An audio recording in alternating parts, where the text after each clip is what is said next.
versus Joel. I was gonna put in this and then I'm gonna erase it. I just don't feel like doing all that type. Alvarez.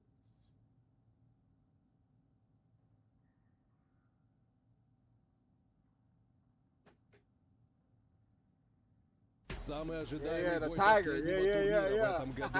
Сарукян против Исмагулова. Смотри эту битву на UFC Fight Pass всего за 79 рублей и помоги своему любимому бойцу выиграть в битве промокодов. Все подробности в описании. Sarukian putting the ranking on the line against the 28-year-old. This is brother, right? Oh, hold up. This is brother, right? Oh, hold up. Right? Right? This is brother, right? Right here? This one right here? Yeah, okay. Oh, he's not too much younger. He's not too much younger. Only a couple years. He ain't too much. Out of Spain, Joel Alvarez is Okay, very okay, tall. okay. 6'3" tall. He's among the tallest active lightweights in the division, and with that comes a sizable edge and reach of 4.5 inches. Back inside the octagon for the official introductions, Bruce Buffer. He look, I can tell he look a little bit more cut too.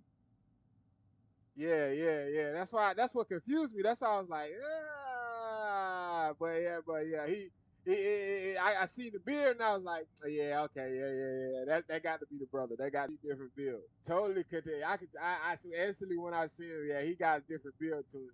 They the same. They like. It's the same posture but different build. Same. Oh, and hold on, wait a minute, hold up, wait a minute. What? Oh hell no, let's get it busting. We gotta get this shit busting. Y'all know what time it is.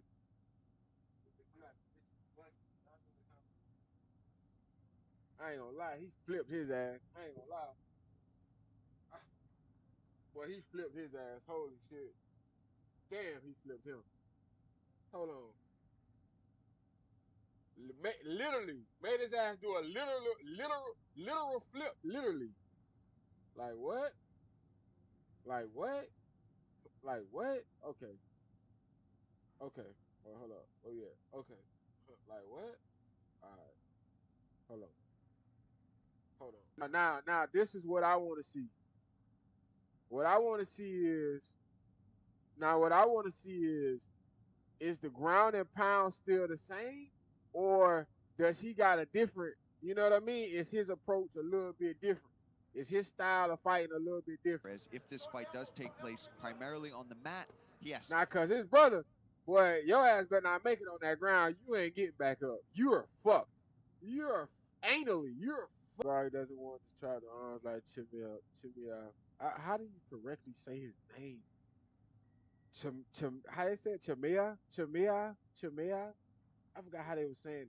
He wants the face. He wants the face to open up. Yeah. The stamina of them boys is unbelievable. Holy shit. He said, like the ways he moves is even animalistic. And Joel's name is great jujitsu too. He isn't fighting a bum. Yeah, I can tell both of them got a little smart about closing out. He got this shit raw. He got this shit raw. Yeah. His ground and pound a little different. I see he want to lay on, like you say, he want to lay on your arms. He want to make your arms tied so he can bash you in the face. I see he want them face. Yeah, he he got a little his on a little different. Now his brother though, now he all out. He more a little strategic in what he do. I see the other one too though. The other one too, but he bro, he like Mike Ty. He like a what Russian, right? He like they Russian, right? Or what you said they was? What you said they was? I forgot. I forgot what you said. Sweden. He like a Sweden Mike Tyson. Like yeah. His brother different, gang. His brother just different. His brother just different. The brother just different, gang. The brother just different. He like a Sweden Mike Tyson for real. Yeah. yeah, bro. Yeah, he on some other shit. But him, I can tell he on but he more he like you say he more precise on where he wants. Hey, and I see why. I see why. I see why. Yeah, it only took him about 3 of them shits, and he really bust his shit all open. It only took 3 of them. He bust his. He get fucked up with that elbow. Yeah, bro. They dead on some. They dead. They dead, boy. Hey, boy. Hit. Shouts out to him, boy. Shouts out to him. He definitely got some killers on his hand. Them boys is definitely fighters for sure. They dead, bro. Out, bro. I don't know how much more violent he can get. He busting his ass up with that elbow. He busting his ass up with that elbow. I don't say we say the other one named the Wolf. Other one Wolf, right? The other one Wolf, right? I kind of got like a bad memory when I like not really, but I kind of do. I'm sure. I'm pretty sure it's the Wolf. Them boy, the Wolf and the Tiger, boy. Them boy. His ass gonna need 78,000 stitches from that elbow. His ass, yeah. That boy, some motherfucker who will fuck you up. That's what that is. That's what that is. Oh, yo, you think I'm talking soft to you? Okay. All right, motherfucker, you come across this line then right here. I got drawn. This imaginary line I got drawn. You know how we used to do the imaginary line. You know, with your foot. So I draw the line and tell you I dare you to cross this line. Cross that line, you goddamn your ass probably won't make it back across that imaginary line. His ass probably drag you away from the line he drew.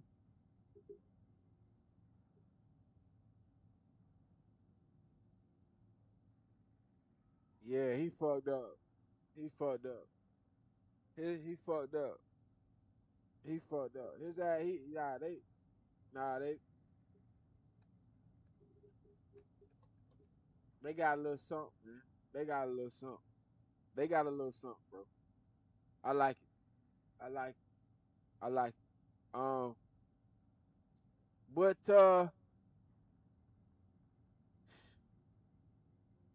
unfortunately, we was only gonna be on here for an hour, so we are about to go ahead and end the screen.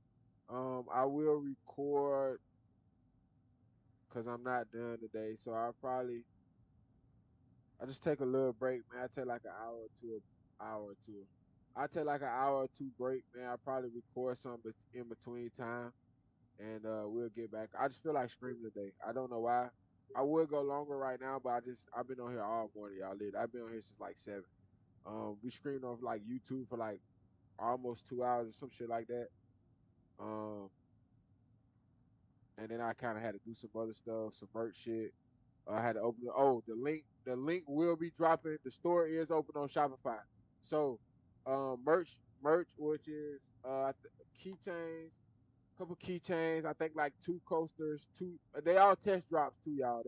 We just test dropping right now, just to see, like I said, what we need to do, and we want to hear everybody feedback. We want to hear everybody feedback so we can know what direction we need to take. Um, we're not worried about closing stuff right now. We on the hold up for that, because unfortunately, we just ain't got everything that we want, and the way that our closing stuff coming out, we just don't like it, and it'll just kind of be pointless a test dropping. So we're not gonna do that. But keychains, coasters, I don't know. She may do like some cup. I don't know if she's still doing like the tumbler cups. Maybe I have to ask her. But if so, cups. Um, and she got something else. She got something else. I'm not sure what else. Yeah, she got something else. But for right now, keychains is up. For right now, keychains is up. So what I'm gonna do, I'm gonna drop the link in the description. Yeah, I probably drop the link in the description, something on here, and then in the bio on YouTube, it'll be over there. So Shopify link is going up, man. If y'all want to cop a couple keychains for mom, dad, grandma, somebody, whatever the case is, and y'all see, we dropped like 5 different ones. So y'all want to, man, show the love and support, man. I appreciate that. If not, y'all already know, man, I still love y'all. Y'all support me over here. We're watching the video, watching the stream. So, it is what it is. But merch is out. Merch is out now on Shopify. So I will be dropping the link. With that being said, I'm out of here, man. I'm gonna catch y'all later on some crazy part is their great grandfather fought in wars. Damn. On some ancient Rome shit. Damn. Their bloodline is full of monsters. Yeah. My YouTube is I'm gonna drop it in the chat. I'm gonna drop it in the chat. I'm gonna type it in the chat right now. But you gotta type it like this, bro, because if you don't type it like this, well, basically, bro, it's the same thing as my Twitch name. Basically, it's basically the same shit. Yeah. All right.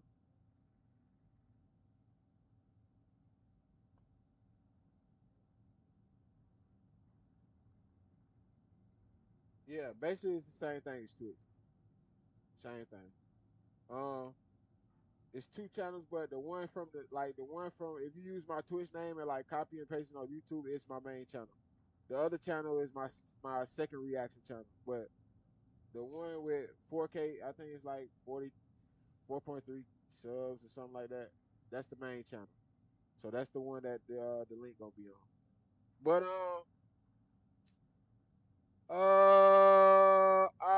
we out of here, man. I love y'all, man. Y'all be good. Hey, what a donut. I appreciate you, bro. Once again, man, with a banger, with another fucking banger. Shouts out What a Donut, man, for another fucking banger, man. Drop in later on, bro. I don't know if you what you got going on later on, man, but if you fucking bored or something, scroll across Twitch or something, man, and you see the live, man, drop in, bro. I really appreciate you, bro. I hope you having a blessed time where you at right now. Stay safe, bro. I know you can't be, but try to at least stay on all 10 of your toes at all times out there. I know you say you're in like a crazy city right now, so just try to stay safe, man. But for sure, for sure. With that being said, I'm out, man. With that being said, I'm out. I'm gonna catch y'all later, bro.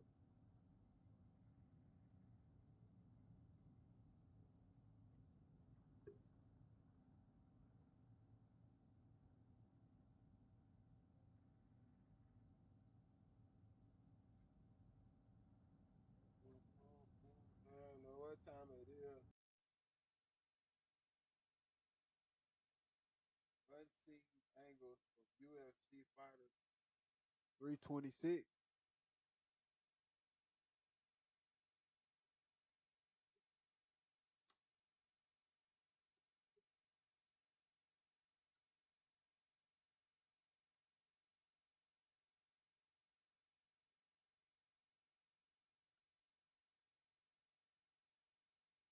Oh, the angles are exclusive. Okay, okay. Shit, let's see what we got. This right here, unseen angles from UFC 326. Oh my god. Oh my god. Oh my god. Oh my god.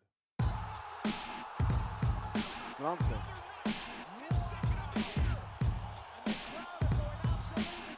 Oh my god. Oh my god. Rockford. Oh. Yeah, there's so much blood and not a lot of big shots that cause that. Yeah, it's all. Oh. And one for good measure. RoboCop. Boy, what a donut, boy. You might be on something. You might be on something, bro. Oh my god. Oh my god. With a massive left hand in Vegas. Definitely peak, bro. Definitely peak. God damn, the start of this came off so right. Holy shit. Oh my goodness.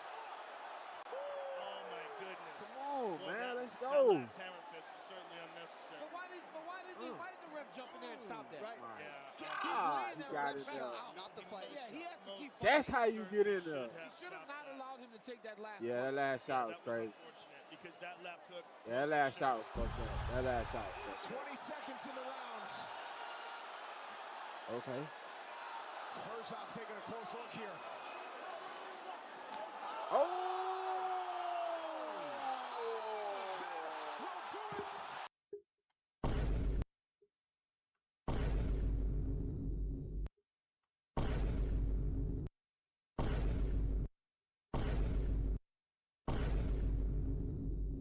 Oh my God. Holy fuck. I gotta hit it one more time. Hold up. Hold up, hold up, hold up, hold up, hold up. Hold up. Huh? Hold up, wrong thing. Hold up. Damn. Shit. It is another Hulk smash for Bruno Ferreira.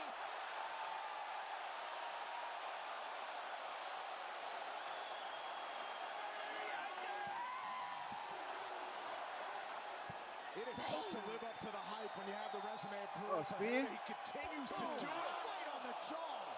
That was Twice nasty. there. Oh my goodness. Two Directly in different the elbows. eye, bro. What a performance Directly in the by eye. the Hulk. That was nasty. He's got, if I'm Dober, now you're hunting the knockout. Instead, he's Oh, he stringing throwing him. together. That's He what throwing him. should do. Left He hand, throwing him. crippling Ah, don't let him hit. Don't let him. Yeah. damage, but now forcing him to the Give him the, back. yeah, knee. Big Okay. knee for Dober. Give him another one. Nah, he need another Dober knee. understands the assignment if he Yeah. wants to win. Yeah. House guard is Attack. up for Oh, Prepper. yeah, that knee. That knee. That's that knee. Unloading. The ref cannot stop in here to give him the mouthpiece. Elbows and now an uppercut. Dober keeping space. Hey, I ain't gonna lie, bro. I enjoy boxing, but I don't really watch like new age boxing. I just don't really, I just don't get into it. I don't get into it, man. I just don't get into it. But UFC, oh my God, UFC is crazy. Yeah, these dudes will literally kill boxers, bro. These dudes will literally kill boxers, bro. The aggression behind this shit is like insane. The aggression behind this shit is insane, dog. Okay. I thought he was going to give him the mouthpiece. Drew Dober unleashes hell in round 3, upsets this Canadian crowd, and earns himself Yeah. a TKO win Yeah. in Yeah. Vancouver.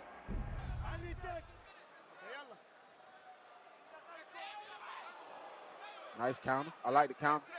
Counter was smooth. Oh my God. Nice comeback, though. I didn't expect that to happen, though. Bro, I did not expect that to happen.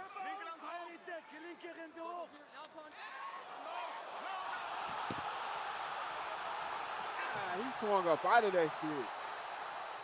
He swung up out of that one.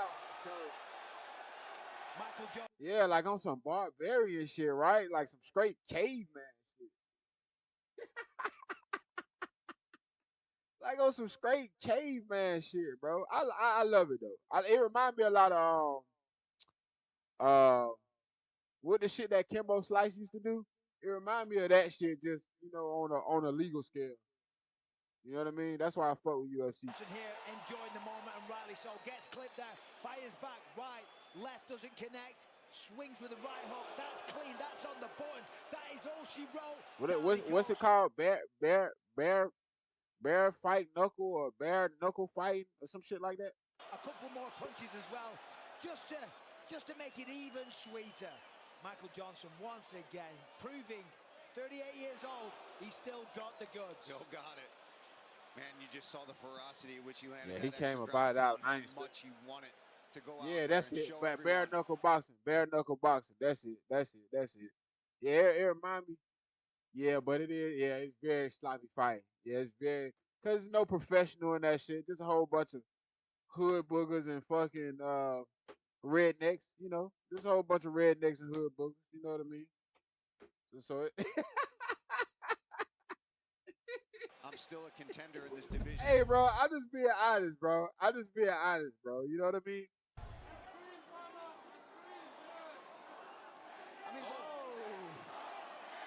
Both guys are like, Oh, Junior with a huge left. finish it. Finish it. Don't get tired finishing. Yeah, finishing. Yeah, finishing. Finishing. Let's get it. It's over. He can't take no more. He can't take no more.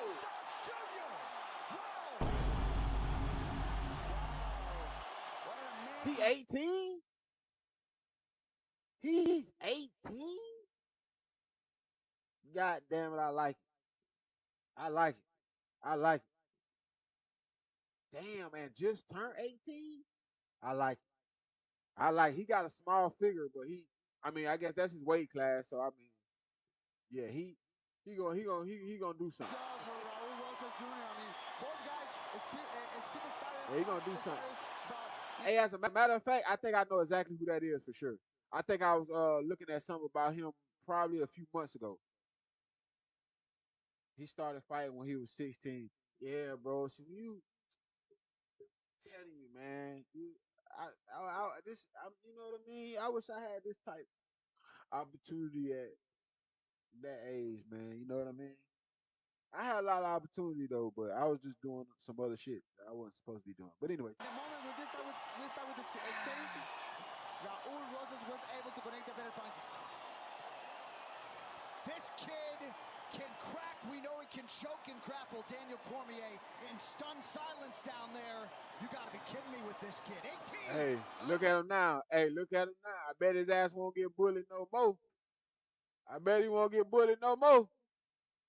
I'm telling you, bro. Shit'll make you. Hey, shit'll make and break you out here, man. This life shit'll make and break you. You know what I mean?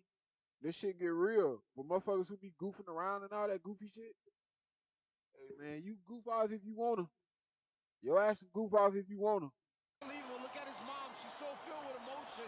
The kid fought angry tonight. He was mad because of what happened last time. Font is putting it on him right now. He is putting it on him. And he's landing the bigger shots. Oh, behind the jab. That jab is beautiful. What a right hand! Yoga's nearly out! That will do it, Rob Font! You gotta be kidding me! Rob Font with a huge win tonight! What a huge victory for Rob Font. He needed it. Oh, my goodness. It looked like he got him with a right hook uppercut. It was a hybrid shot. That was Slappy. nasty. And look at Rob Font's face. I mean, Slappy with the sidestep. But one of the things that I was going to say in this fight was that Rob Font is the most talented opposition that Adrian Yanez has faced thus far in the UFC. And that just spoke to it tonight. Rob Font closed the show. Oh my goodness, there's the combo. In combination for Kyle. Oh! How about it? 13 in a row for the budding Brazilian star, Kyle, the natural Bohalho. Oh my God!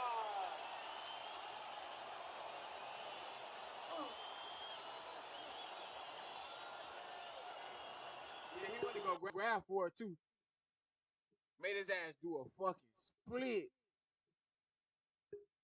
God damn! We said he needed to step into the range of the boxing. And when he did it, he started landing clean and put Paul Craig out bad. Just this dirty boxing. Yeah, it's knees. ugly. Damn! Stop barrage. He's hurt. He seems hurt. Bo's hurt. He's taking. Oh yeah, he gonna have to. Oh, he opened him up. That's how he wanted. Oh, good knee. Crazy knee. Crazy knee.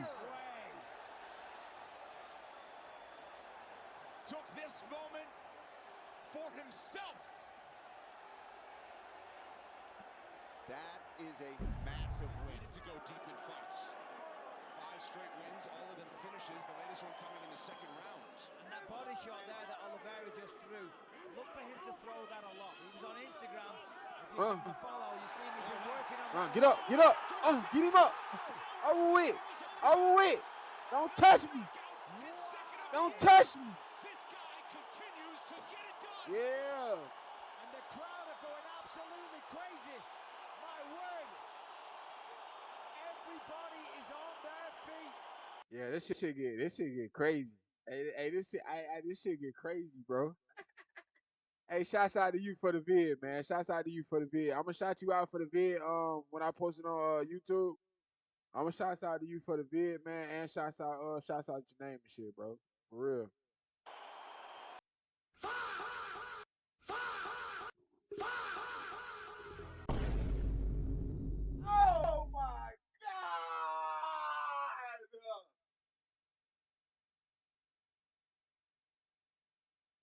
1 second, bro. Oh my God, bro. He said right here. No, not over there. Right here. I need you right here.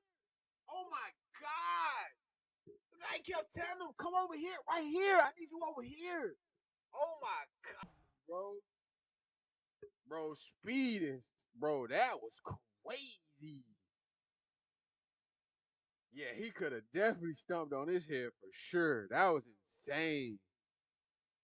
Yeah, let me get another one. Let me get another one. Then I got to get in the car after that. But let me get another one. I'm amped now. You done got me amped. Hell yeah, you done got me amped now. Oh my God. Holy fuck. He told him right here. No, I don't need you over. No, right here. Right here. Oh my God. I'm gonna hold up. I'm waiting, bro. I'm gonna hold up. I need another one right quick. I need another one. Damn. Fuck. Boy, that just hyped me up.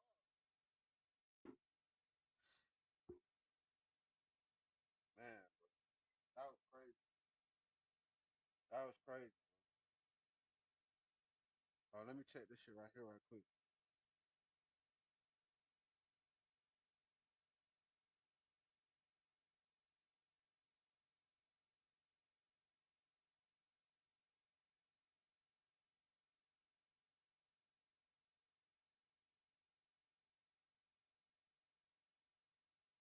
Damn, that shit was crazy as hell. Oh, yeah. Where you at? You said comes at boards. Wait, who is like? He sound like a Russian boxer. He's like a Russian boxer or something. This man is a monster. We gonna see. Oh, we about to see. Boar stands for a wolf in Sweden. Okay. Okay, yeah. I know it was like it got to be some type of that, some type of that, up there in that type of culture. Sweden. Boars stand for wolf and Sweden. I like that. Boars is wolf and sweet. Cool. Thank you for that, bro. Boars is I like that. Boars. He mauls everyone. We about to see. We about to see what he got.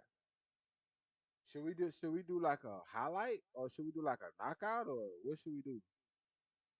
Should we do like knockout? Knockout. Knock knockouts. Knockout highlights. Should we do like knockout highlights? I've seen this dude before. I've seen this dude before. I've seen him before. What? Oh, you said rookie year. You said the rookie year, right? Okay.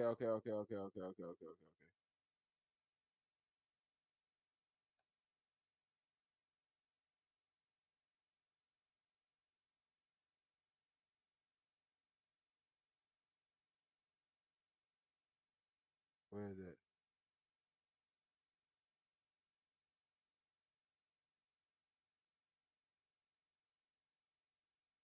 Rookie year.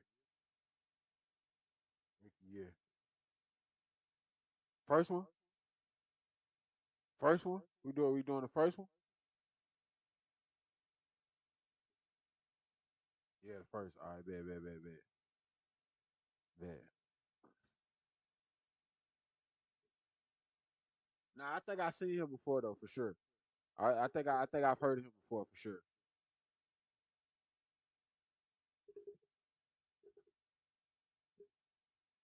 Yeah, I remember. I remember. So, is he like middleweight though? Is he like middleweight? Oh no, you serious? Or you? Nah, you Joseph me. You bullshit. He used to wrestle grizzly bears. Pet wolves. I mean, okay, I have a pet wolf. I actually like wolves, but the grizzly bear thing, that's insane. That's insane. Bro want to fight. He don't even want to go take no easy way out. Bro want to fight your ass. He want to beat the shit out you. Damn, say when he was a kid. Damn, he used to do that shit when he was a kid. Yeah, this dude is insane. So many Bro, he done took so many of them little quick look. He done took so many of them shits. Oh my god. I don't think he gonna make it out good after this 18 minutes. I ain't gonna lie. I don't think this gonna be a good 18 minutes, bro. I ain't gonna lie. I ain't gonna lie. Hamzat has that leg. His dad made him wrestle them. He knew he was making him a beat. Yeah. Usually, after about 10 of them little quick little, they usually get tired. Bro is not getting tired. He's not getting tired at all. Power back up. every time old boy move, he get power back up. Bro, he's not running out. All of this for 18 minutes, bro.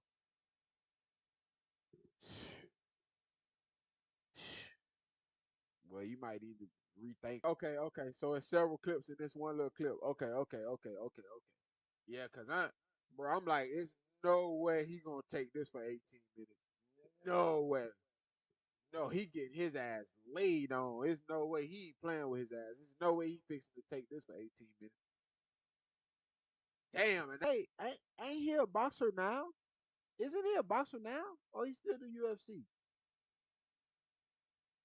Don't he box now?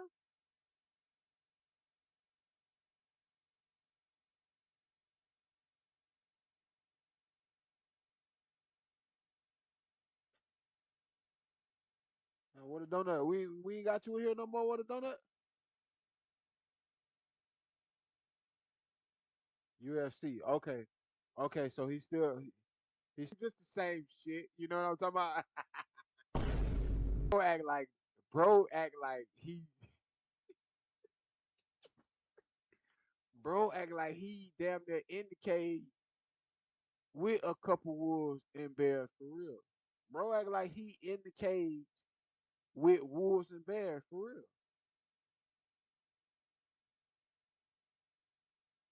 Yeah, most people take 2-3 months and shit. Bro took 10 days. He said I'm gonna be fine in 10 days. Damn, boy. He ain't built. Like he ain't like, you know, he ain't like, yeah, it's his ground and pound, bro. It's his if he too close, it's over with. If he too close, yeah, he like skinny, slender, but he like built. He like he built skinny, slender. He or how the fuck skinny, slender, built. I guess you want to call it. You know what I mean? Like you could tell he got like a little to him, but you it's like you ain't expecting that much though. He like explosive with it, like he on some shit like that. It's like once they get on that ground, bro, they be over with. He got their ass. It's done. It's over with. Your ass might as well just go ahead and just I don't go ahead and play like you gonna let them get you in a submission. As soon as you get up, just go ahead and tap, gang, cause they ain't making it up off that ground. Perfect fighter build too, yeah. Long arms, yeah. But in UFC, you can headbutt in UFC, right?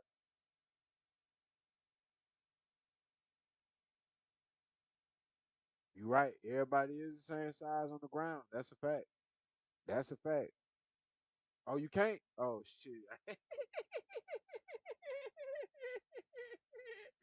Hey, shit, hell, I thought you got there go crazy and start headbutting the motherfucker. My bad. That's my bad. That's my bad. Oh, bro said, hell no, that shit is illegal. My bad. My bad. Hey, my bad. Damn. I ain't know shit. Oh, you can't knee on the ground. Damn, so you got to be, you know, grabbed up on them. Then boom, boom, boom, boom. You can't get on the ground and then. Well, it makes sense. It makes sense. It makes. I think that's fair. I think that's fair. And ain't nothing in this world fair. So I believe that. I believe that's fair. I believe that's fair. And that shit could cause your ass to be fucked up. So I mean, all this shit could cause you to be fucked up. But I mean, that could do it. That could do it. That could do it. Size him up though. He sized him up. He like, yeah, I can't goddamn just go in like him. He ain't go. Oh my god, dog. Oh my. Oh my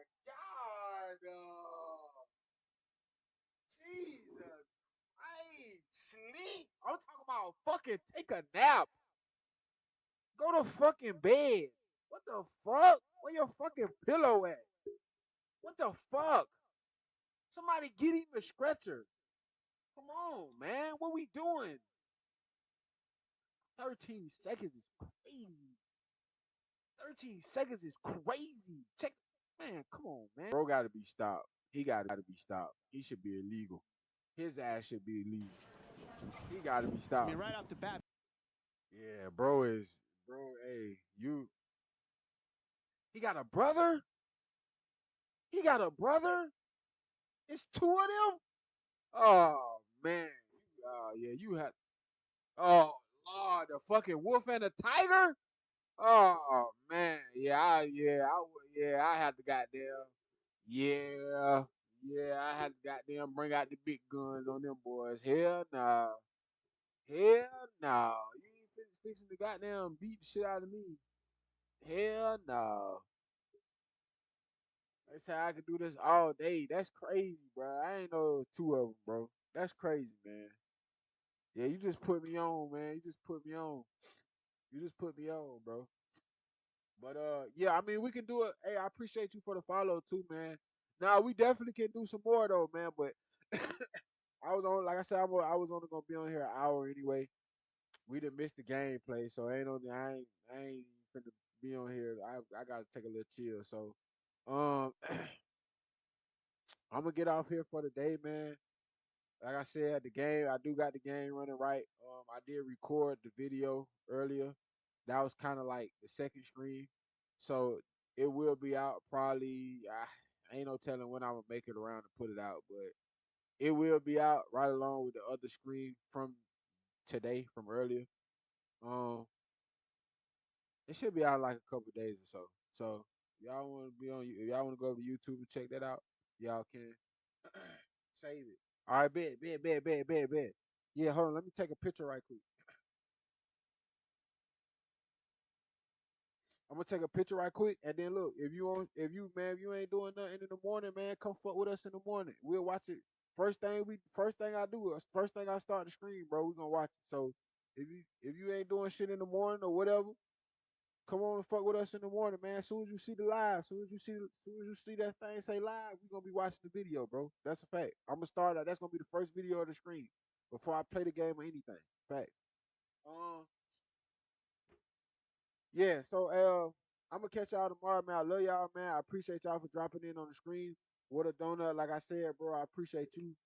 You a legend, bro. You a legend. I appreciate you for the whole screen. You just put me on to a new fighter, bro. I love that. I love that shit. Bro definitely got talent. He definitely a beast. There's no denying that. Bro is definitely a beast. And I would definitely enjoy watching more from him or his brother. If his brother anything like him, yeah, I would definitely love to watch that. So I guess we got more content coming on fucking damn, I don't know how you say his name. I don't want to say it wrong. Chimov, Chimov, something like that. Chimov, something like that. His brother way better. Bro, it's no denying. I guarantee you he is. It's no denying. If he a beast, I know his brother a beast. Oh, any younger? Oh yeah. He got a lot. He got a way more aggression. Yeah, he young. Yeah, he got way more. He got way more in him for sure.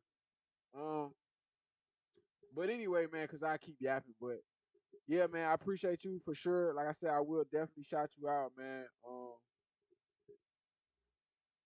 We'll put it like this. We're gonna do it because I don't really do too much editing when I stream. I just post it straight. I just post straight video. So YouTube, shouts out to What a Donut, man, for the fight reactions. And for the fight videos. Shouts out to What a Donut. Once again, thank you, bro. I hope you drop in on us tomorrow, bro. I ain't gonna lie. Cause we can keep doing. I be liking the fight videos. I like good fighters. I don't I don't really like I say, man. These new age boxers, man, everything is a scam. You know what I mean? They be good fighters, is no doubt, but it's just hey, if I shove $1 million in your face and tell you, hey, man, tonight you gonna lose. I mean, what you gonna do? You know what I mean? UFC a little bit different. You know, them boys wanted too bad. You ain't. then you ain't gonna hurt their pride. They want it too bad. Fuck that money. They want it too bad. They want to show you who they is. You know what I mean? So that's why I like that UFC. It's more. It's still got a little. It still got a little name to the sport. You know what I mean? Still got a little name to the sport. But yeah, you know what I mean. You know what I mean. It be shit on the line with UFC. It be shit on the line. It ain't all that. Oh, yeah, I give you $1 million and lose this fight. Look stupid. Nah. We don't want to do that. You know what I mean? Nah, we don't want to do that. This motherfucker right here was talking too much trash yesterday. He was talking too much goddamn trash. You know what I mean? Nah, we got to murk him. You know what I mean? And that's what I'm saying. That's what I'm saying. So yeah, but we on the same page with a donor. I like you, man. Shouts out to you, bro. I appreciate you. Like I said, man. I love y'all, man. I'm out, man. I'm gone, man. I catch y'all in the morning. What a donut, bro. Drop in the morning, bro. Drop in the morning, man. If not, man, like I say, we try to do 2 or 3 times a day, but most likely it's like 2. But definitely in the morning. We always in the morning. Always, bro. Always in the morning. So man, drop in the morning, man. I like for you to drop in the morning on me, bro. I ain't gonna lie. We can kick some more shit with this boxing shit, for real. Do the same, man. Do the same, man. But I'm gone, man. I'm out. I'm out.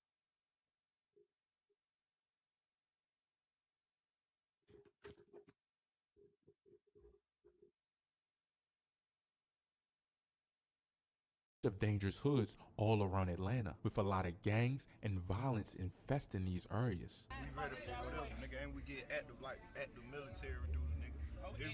They really a military base how active we get.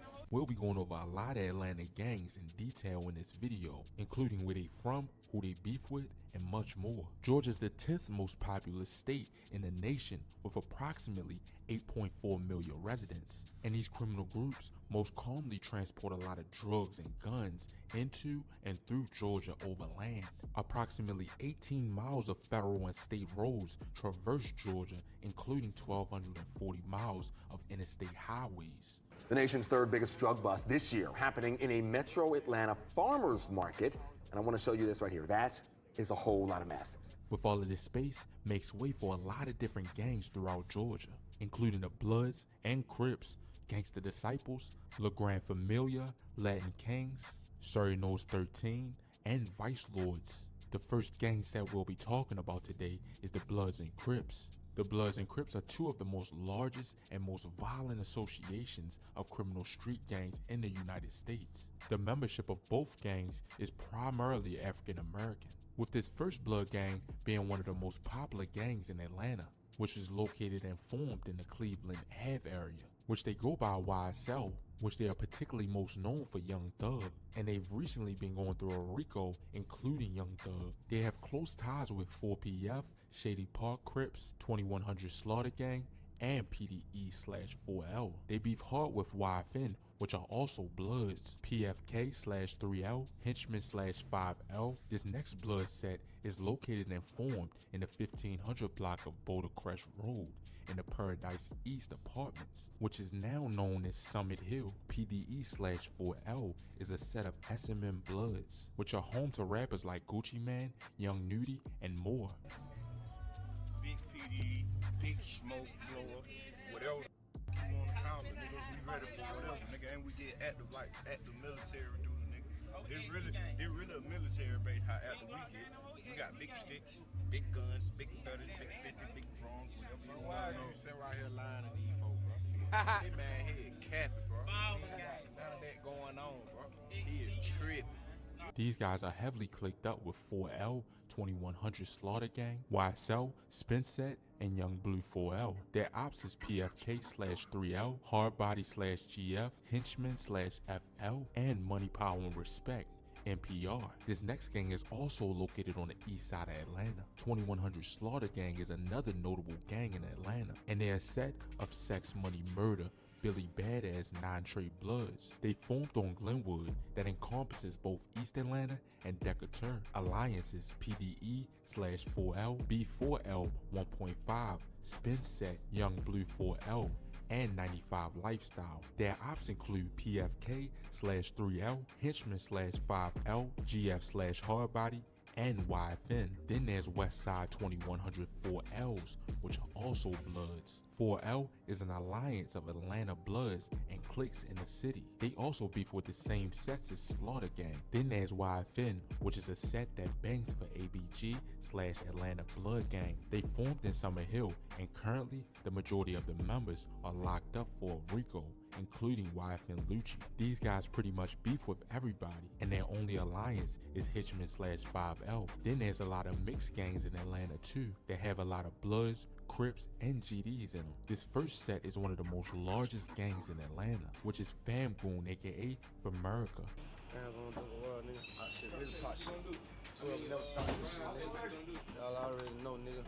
We up next, bitch. Which this gang was formed in the Bluff until Rollo's arrest. It was linked to the city's biggest drug market since the BMF, and a lot of the members are still active, including the Young 952 members. Drug Rich/RX is a clique made up of NTG Bloods, plus they also have insane Crips and GDs, mainly located on Juliet Road. Mostly, the majority of these members are arrested too for RICO. They beef hard with Spin Set and Money Power Respect. And then we have Spin Set/CD, their clique of Central Drive GDs, 45 Worldwide Bloods, and Rolling 60s. But now let's take a second to talk about this crazy indictment where 23 gang members and associates were indicted on racketeering, drug trafficking, and firearm charges. On November 13, 2023, a 12-count indictment was unsealed that week in the Northern District of Georgia, charging 23 defendants, all alleged sex money murder SMM gang members and associates, with racketeering conspiracy, drug trafficking, and firearms violations. The defendants and their criminal associates are all alleged to have committed murder, engaging in stabbings and attempted murder, and distributing thousands of dollars worth of drugs inside and outside of Georgia's prisons, plus many different murders too.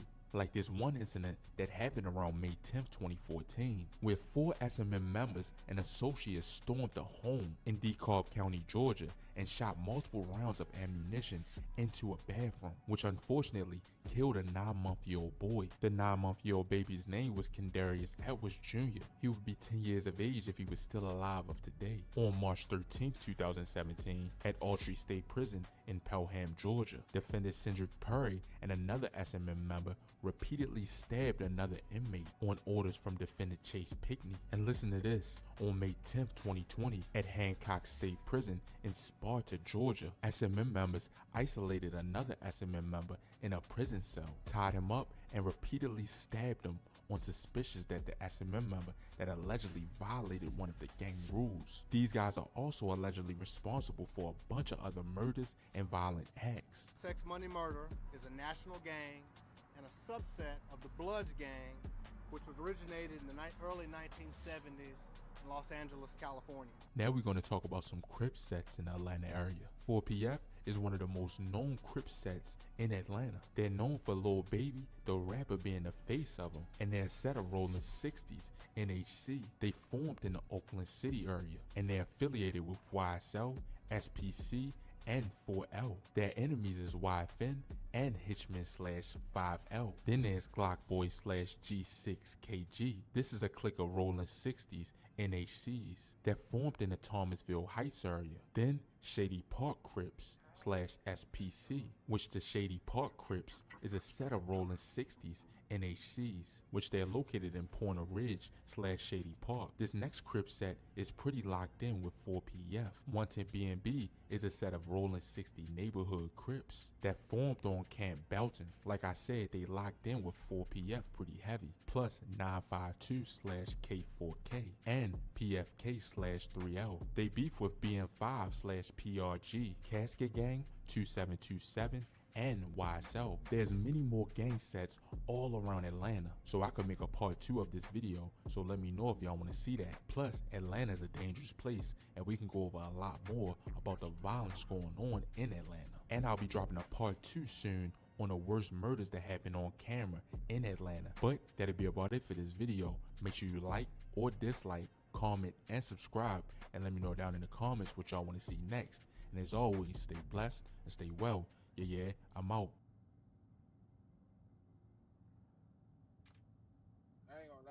walking through the club, all this.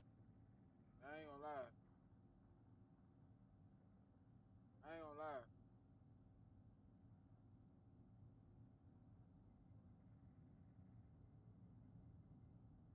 Bro. There's a bunch of. I ain't gonna lie, bro. I ain't gonna lie. Georgia scrape. Georgia scrape. You know what I'm saying? I be talking shit about the shit that be going on, but Georgia scrape for me, bro. Georgia, you know, I ain't gonna lie, boy. It go down.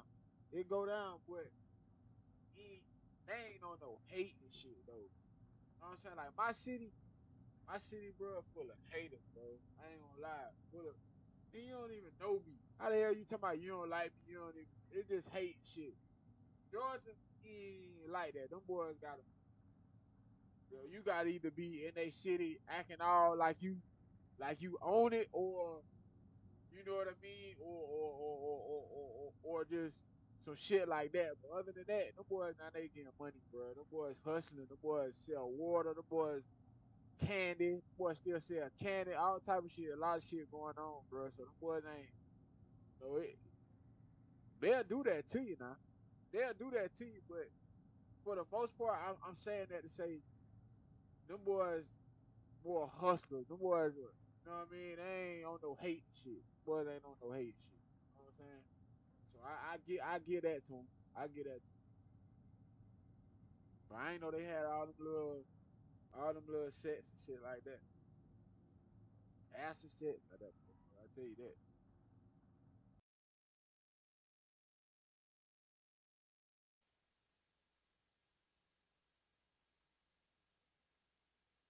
What? Wayno just crashed out on Dave East and finally drew the line in the sand. This was a long time coming because whenever Wayno did interviews and they asked them about Dave East, more famously his Vlad TV interview, Wayno will always play nice. He would always kind of like skirt the line, but it was perfectly clear that Wayno and Dave East don't like each other. They don't care for each other. They didn't end on good notes. But Wayno will always be respectful until he did the Vlad TV interview where he's respectful and he felt like he skirted the issue and didn't throw Davies under the bus. But as most rappers do, they still give you a call to try to police your speech. And once Davies called Wayno after this Vlad TV interview or like hit him up, Wayno felt like Davies was ungrateful for how charitable he's been to him. What ultimately happened with that relationship? I mean, by the time Paranoia came out, I was like, we weren't working together anymore. Really? Yeah. I mean, we was having our differences. You know what I mean? Like we was having our differences because it was like, it just was certain things that I just didn't want to be around. Like at that time, Dave had a lot of homies. You know what I mean? He went through what every rapper go through. You know what I mean? You got 100 people. It was 4 people. Then it's 10 people. Then it's 20 people. Then it's more people than you could count. We had a situation one time where I got frustrated. I kicked everybody out the studio because we really needed to focus on making this project. And we just was having differences, man. It was this one situation. It's funny because I mean, Dave don't talk about nothing with me. You know what I'm saying? And I respect it, but it's still a story and it's still our story. You feel me? It's like I can't tell my story even to how I'm here today without him being a chapter and vice versa. Right. But it was one point where we was working on Paranoid. We was spending a lot of money in the studio. And for me, doing management, I had a tendency to kind of A&R my artists when I managed them. So it's like, I'm not only managing you, I might help you get a feature, or I might come to the table with an idea for a record. So I gave him a couple of ideas for some records and shit, and he went to the studio. And then when I came to the studio, I got there, and it was a party. It's a bunch of people. They not doing nothing. They just around, and none of these people were a part of like the core 10 that's together when we're on the road. Like it's different than the people that's at his house, that's around him, and when we on the road, I kicked everybody out. I said everybody. Like I told everybody to get out, and then he was recording or something. I went off on a lot of his friends because I'm telling him like, yo, y'all just let him do anything.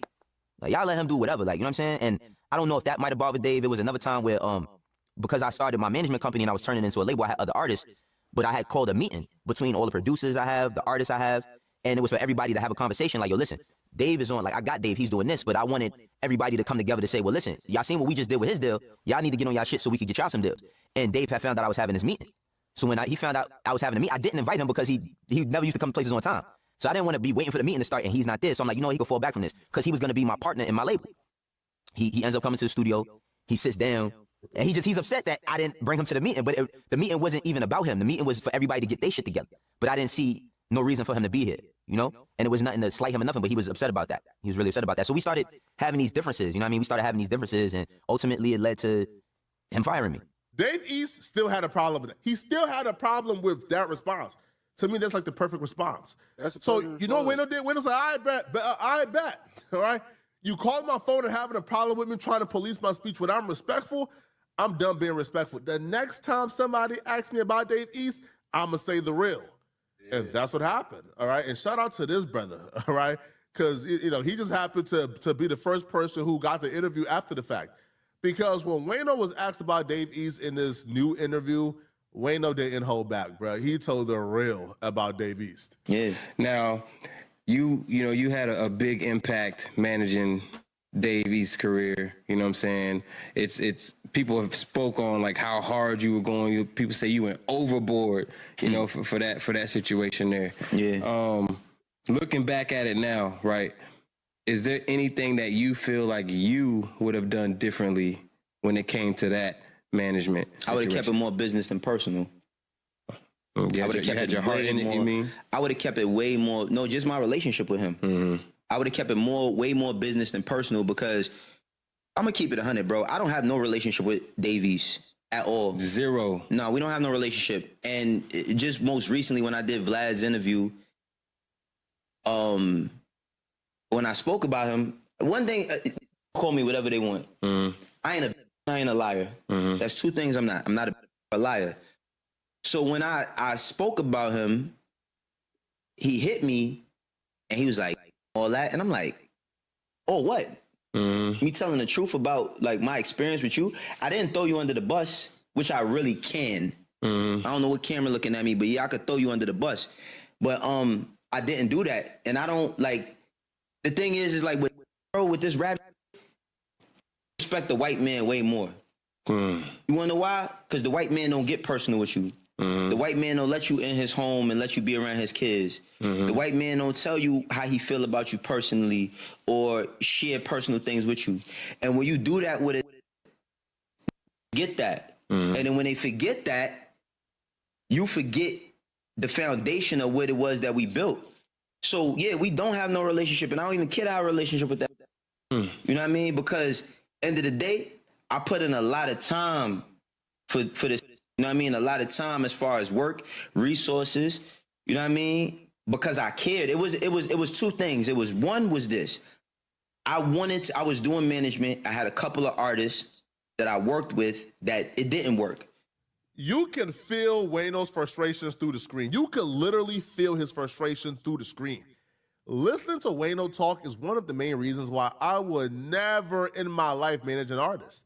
For those very same reasons and those very same frustrations is why, bro, I turn down all requests. I get hit up by artists all the time. Hey, Flock, hey, bro, step into management, bro. I'm hot. Even artists who, for the most part, are on the verge to kind of get a record deal. I'm not doing it. You know why? Because rappers are narcissistic. You've never met anybody more narcissistic than a rapper. Rappers are evil. They're scumbags. They're bad people. A rapper will look at you and watch you spend all your money, take food out of your kid's mouth to make a way for his career, right? Do what you got to do. Utilize your relationships. Put your blood, sweat, and tears into this. Put all your money, all your income, all your effort into this because you believe in the bigger picture. And as soon as that rapper make it, he going to look you in your eyes and ask you, what did you do for me? How did you make me blow up? Why do you need 15% of everything I get, huh? Yep. There's literally no fairy tale ending when dealing with a rapper. Nobody has ever had a fairy tale ending dealing with a rapper, bro. Look at the people who blew up Lil Uzi Vert. They're not with him no more. Look at the people who blew up your favorite rapper. They're not with them anymore at all. So I understand Wayno's frustration. Wayno's frustration is, bro, I had a lot of things in order. I had a lot of things lined up.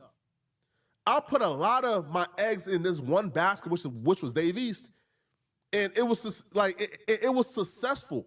It was something where, it was like a building block, right? The Dave East piece was like a building block. It was a strong foundation. I was about to build other things on top of that foundation that was gonna make me rival the major labels. I was gonna build an empire, and Dave East was a big building block to that. But as soon as I was about to build this huge house, this conglomerate, Dave East got selfish. Dave East pulled the plug. Dave East did everything to sabotage it. And because of that, Wayno is still upset and he's not letting it go. And then I had one that I was like, all right, if I could get one to work, it's gonna grant opportunity, not just for me, but for whomever that is. And I could really build something off of that. And we built some real and at the point where we built some real that selfish is what crumbled everything. You know what I mean? I know, like, this is the first time I'm even speaking about this, and I don't mind speaking about it because I will speak about it more in detail on my platform if I feel that way. But I'm not gonna sit here and lie every time a name come up and they say, "Oh, what happened? Oh no, you know, we just had our differences and we walked away." If you know me and my wife was together for mad long and you couldn't see we was inseparable at one time, and then one day we not together no more, and I say, "Yo," you say, "What happened?" I say, "We grew apart." You're gonna accept that at the moment. But you're gonna say, nah, it's not just that. You know what I mean? Like that ain't just what happened. And the thing with, you know, with me and him was there was good times. There was very, very good times, but I can't talk about the good times without talking about the bad times because they're a product of one another. You know what I'm saying? Like, I'm not gonna say it. I tell people that shit all the time. People want all, I see the problem is with people always want to look at the big picture. Bro, the big picture ain't what count, gang. The small picture is. See, you can't look at the big picture without looking at the small picture. I say that shit. I've been saying that shit since I was damn the fucking little. I've been saying that shit for so long. Right? People used to be like, and then motherfuckers start understanding. Like, what you mean by that, Phil? Now I gotta explain. You know what I'm saying? Then motherfuckers like, oh, I see why you say it like that. Yeah. It's the small shit that count, bro. Because without the small shit, I'ma feel like you don't give a fuck. I'ma feel like you ain't gonna never understand what small shit is to even get to the big shit. You know what I'm saying? You just ain't gonna understand it. So it's gonna take for you to understand the small shit before we can even move on to anything big. It just is what it is. That just is what it is, bro. No matter what a motherfucker try to tell you, or you can get around that. No, you can't get around that. Yeah, you ain't getting around that, gang. You know what I'm saying? You ain't getting around that, homeboy.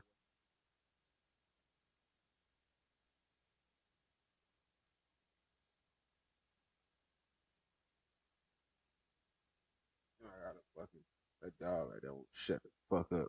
Oh no, he never fired. Yeah, that fired me. You know what I mean? Like, I'm not gonna sit here and sugarcoat it to make his image look better. You know what I'm saying? Like, I'm cool on all these rap, bro, for real. The ones I have respect for know it, and the ones that don't, it is what it is. Situations like that put a bad taste in your mouth for rappers, period. Not necessarily. A lot of them have common traits. I think creatives, at one point or another, especially when they don't understand businesses, this is not about dude. I'm just saying, period. Right. Creatives have a problem with people monetizing their work. So if it's cool when I give you a check, but then when I say, yeah, I gave you a check, I want some back. I'm the one that made, you know what I mean? Like, I made this. And I wish, yo, bro, as an independent media personality, I really wish that, not wish necessarily, but you know how great it would be to have a person come to me and say, oh, Wayno, I got a lot of resources, I got a lot of relationships, what you're doing is cool, but I can help you get to another level. And I'm gonna give you that, and all I want is a piece of that, a piece of what you get. That's more than enough for me, because I know what it takes. See, a lot of these, when you're not with them or around them, they don't think that you're doing anything. Right. They don't think that you have any value, and only a person that doesn't see the value in themselves wholeheartedly can't see the value in another person. You know what I mean? Like I value myself, and I know what I put into what it is I do. So the people who try to help me do something, I value their time. I value their commitment. I don't give a is making a phone call, a text message, an email to tell somebody about what it is I'm doing or to bridge that gap a little bit further. I value that. But when you don't value a person, you can't. All I am is a dollar sign to you. Right. And why am I getting what I'm getting? You feel me? Know, shout out to my brother Danza. That's my dog. What? I told him I was coming to do your interview, and he's like, "Yo, Fred, He a solid dude. I'm gonna say this, and I don't say this about just anybody. Wayno is one of those dudes, and I think somebody said this about Takeoff. Yo, if you see somebody beefing with Wayno, they're the issue. Wayno is one of those dudes that if you got a problem with Wayno, that if Wayno is getting hostile or disrespectful with you, you earned it. Wayno don't bother nobody, bruh. Yo, Wayno is one of those dudes who are like yo, Wayno is like a if there was ever a thing as a perfect Muslim is Wayno. Like, bro, Wayno is a family man. He's a Muslim, and he really lives his life as a Muslim, right? He's kind, like he's just a chill dude, and he leads with morals and principles and integrity, right? But Wayno ain't really shy to give his opinion either. And I feel like right now, and he kind of explained it as well, and during his interview, he was at a point where, he kept quiet on a lot of things. He ain't really give his opinion. Being in media, he felt like he was being held back because he was trying to protect relationships with these rappers, right? And he felt like while trying to protect relationships with these rappers, he was kind of holding back on everyday struggle. Yo, one thing I learned about this shit, man. One thing I learned about this shit, and this I ain't even talking about like social media and YouTube. I'm talking about people in general. I'm talking about people in general, bro. You can do as much as you can do for somebody, bro. And at the end of the day, if they don't do, if you don't do something that they don't like, I don't give a fuck whether it's, I don't give a fuck whether it's give them a pen that you got that they want, and you say, man, I'm not giving you my pen. I like my pen. I'm talking about I'm talking about just something as small as that, bro. If they don't like it, motherfuckers act like you told them, hey, go around that corner right there. Hey, take this pistol right here and go around that corner right. You know what I'm saying? That's how motherfuckers act like act as if soon as you got them, hey man, hold on, man. Hey, listen, bro. Man, we can't do that like that, bro. Now we gotta do it like this. Soon as you state that opinion, oh man, boy, I'm telling you, boy, you see who motherfuckers really is, bro. And it's sad. That shit's sad as hell. It's sad. It's sad. It really is, man. But at the end of the day,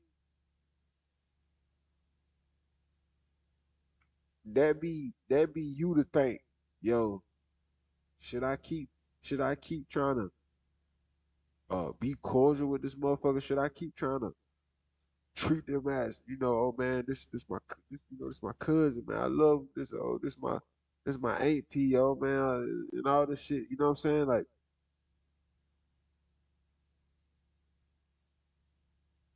you got to in this shit, in this life shit, bro. You got to really play chess with this shit.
And other platforms that he was on. And now he's realizing, man, these rappers don't F with you, bro. Like, yo, these rappers like claim they F with you, but it's all fake. So now he's not holding back. So he's gonna give his real opinion about you, but it's not personal. He's in media, right? Like, I'm sure if I give an opinion on Wayno, he would treat like it's media, and vice versa. But let me know in the comment section, bro, what y'all think about this, all right? Yo, y'all think Dave East did Wayno wrong, man? Now, Dave East, for some reason, would not do, like, an interview talking about this. I think Vlad also said he tried to get Dave East on 4 times. Dave East canceled and then pretended like he didn't know that he had the interview until Vlad had to show proof. But let me know in the comment section whose side are you guys on, man? And if you're still watching this video and you want to watch another good video, click on this video here somewhere on my screen to find out how we're getting really close to find out who exactly helped David murder Celeste. That's crazy. Yeah, that's crazy. That's crazy. But it should have happened. So, man, you know, I don't really think bro running around just turning heads. And, you know, I mean not turning heads. Rubbing shoulders with motherfuckers. I don't think it's like that. You know, this the shit that happens. You know, some people don't want you to tell them that the people around them ain't for them. Some people don't want you to tell them that, bro. I'm telling you, I done been here too many times. Some people don't want you to tell. Some people look at you while you telling them that, cause you damn this. Cause this is another thing I tell people all the time. Yo, I ain't on the inside looking in. I'm on the outside looking in. So I damn near see everything that you can't see, cause you in the situation. You ain't outside of the situation. See, when you in the situation, lines get blurred. When you outside of the shit, you see all the shit. Boy, hey, she got this. Well, he might be got hey, but she on hey, she might need to watch him. What he doing? Hey, man, you see the way he went? Hey, he went around that corner. He came back. Yeah, ain't you know what I'm saying? Hey, you down there? Hey, you down there? You down there at the bottom of that thing for a good time. He what? Down there? What he? You know what I'm saying?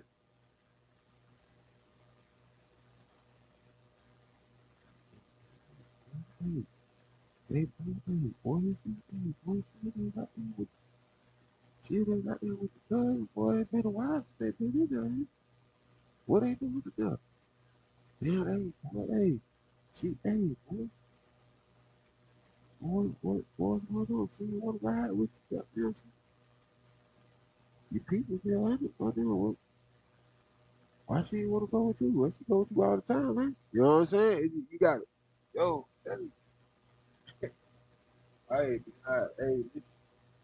see this shit. You ain't know what a bitch do?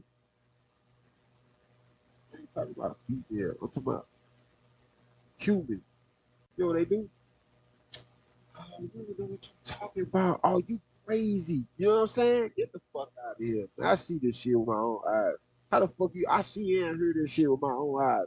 How the fuck you gonna tell me I'm crazy about it? I know what the fuck I'm talking about. Please, man, go on with that bullshit. Yo, Jeff, what's good with you? How you doing, man? Yeah, man, fuck out of here. Man, don't do that. You know what I'm saying? Don't do that, bro. Don't do that. You know? But it's all good, man. You got to find your way in this shit. You got to start understanding. See, I tell you, once you start, and I ain't into all that 48 law, power, law, and all that shit. I ain't into all that. But what I do know, some shit do make sense. You know what I mean? Some shit do make sense. I'm just saying. This telling is going to watch, I ain't never heard of that, bro. What's that, like a Netflix series or something? What is it about?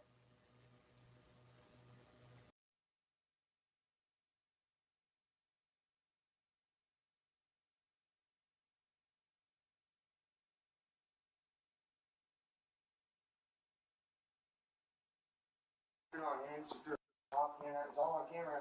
Do you have it on camera? Yeah, everything. Can I see it? Yep. They just were here. You got them call. So this is outside. line. If you ever There's the first time. There's the second time. You're going to jail. Throws thing at me. Throws that. Disabled son again. I'm gonna knock everyone here. Throws that. I gotta go inside. And then Tim's out here. We came out front because I called the cops and said I'm gonna go out front and avoid her because they're all out back. She comes out here. Felicia, the cops are here on their way to come arrest you. Yes, they did. Yes, they did. The cops just said it's assault and battery. Assault and battery. She just spit on Tim. She spit on you, right? She spit on him and then threw the soda and was like, I didn't spit on you, and then threw the soda. Well, you got it on video, so yeah. I'm gonna go chat with her. It is assault and battery, right? Oh, it's assault. There's no battery charge in the state of Washington. Yeah, and then she spit on him too. And then what about throwing the cans and there? Two charges, one you, one him. Okay, thank you. Is she going to jail? Well, let me talk to her. I gotta still talk to her and stuff like that first, okay? So if you guys wouldn't mind hanging out there, she's probably gonna be coming outside yelling and screaming. Please don't say anything. Don't engage. It's not gonna be productive at all. I don't want any more problems. Okay, let me chat with her. Are you Felicia? Yep. Can I chat with you over here, please? Sure. Thank you. Just trying to get to the bottom of everything. Sure. I gotta clean my damn shot. Ooh. I gotta clean my shot clip out right.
What's going on? I've been filing harassment. I have 5 incident reports of her throwing cans at me with soda in it. Nothing happened. She scratched my car at work, but since it was a private property, nothing happened. She's hacked my bank account. I can't prove that because it's online, so nothing happened. She's threatened me. Nothing happened. I have 5 reports. I've tried to go to court for anti-harassment. I'm just tired. So since she threw stuff, I'm allowed to throw stuff too.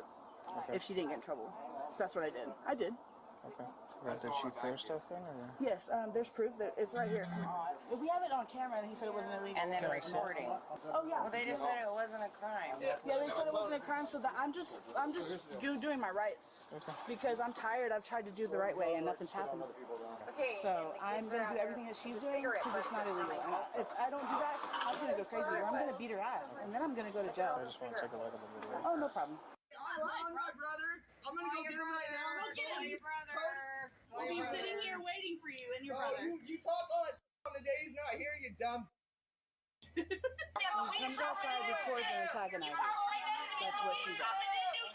I moved away because of her. So this is all what freedom of speech. I have freedom of speech too. We all do. I'm getting my life threatened upstairs. I do apologize, but I can't hold it anymore. I apologize I'm also. tired. Next thing is I'm gonna whoop her ass, and then I'm gonna go to jail. And guess what? I have to deal with a lot of people saying a lot of stuff to me too. And if I was to respond to all of it, like you're an officer. That's your job. This isn't our job as a person to live like this. you're right. So find a way to get along and to get along with people. Listen, I moved away from here. I've been gone for 2 weeks, and she's still coming to my job. She scratched into my car. Okay. Did you report that? Yes, I did. Okay. I can't deal with that then. That's already been. Private property. A lot of this sounds like a lot of tit for tat. It sounds like tit for tat. It is. It's so bad. I left. I didn't talk to her. I blocked her on everything she tries to contact me on, and she came to my job and wrote my car, scratched it in my car. I don't have it here because I didn't want her to see my car here. Okay. Are you a manager there by chance? No, but she is. She is. You're a manager? Perfect. She was the one that seen. I have a question for you. Do you want her trespass from the Arby's? Yes, please. Okay. How long? Go as long as you can. I can do life. Yes, please. Thank you.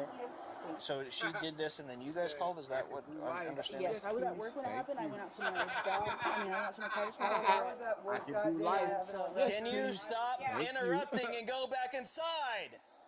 Thank you. Once again, like my partner said, it is a tit-for-tat kind of deal that's going on right now. That is a saving grace that she's actually instigating by pouring stuff on. I can see there's damage there. I can see that there's liquid there. She does have video of you throwing stuff on. Yes, I understand that you lost your cool, and I would strongly urge and advise against it. If it wasn't for that video, quite honestly, I'd be reading your rights, and you'd probably be going to jail for assault ×2 for throwing stuff at them on the balcony that they have videos of, and then spitting on them on the staircase. Okay. But as far as charges goes, you're not looking at charges, and neither is she. I'm going to chat with her, though, and this needs to stop. I'm going to go chat with them. Take care, guys. Yes, ma'am. Clearly shows her throwing stuff at them, pouring it down. Hello.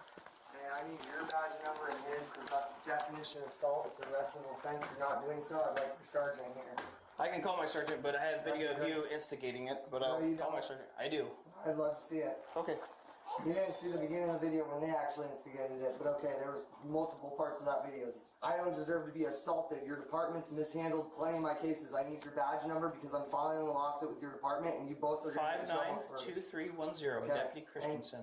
Okay, so if you were spit on right now, you take the person to jail, right? That's assaulting an officer, is it not? You're allowing someone to assault me and him. We both asked you to press charges. Did you press charges? No. Oh, so the prosecutor's going to hear about this then too. It's fantastic. They don't want to pursue charges either because it shows you clearly instigating the fight. I did not. It does. Okay. Did not. Who did? Did not. Okay. So you're saying that without any actual evidence, you're claiming that was me and that instigates assault? Is that what you're saying? You want to hear what we have to say, or do you just want to talk over us? No, I want the law defined on what assault is. What you can is look assault? up the RCW for I'm the assault. asking you. You're a police officer. You have to tell me. What is it? I'm not obliged to. So I can spit on you right now, you're not going to take me to jail?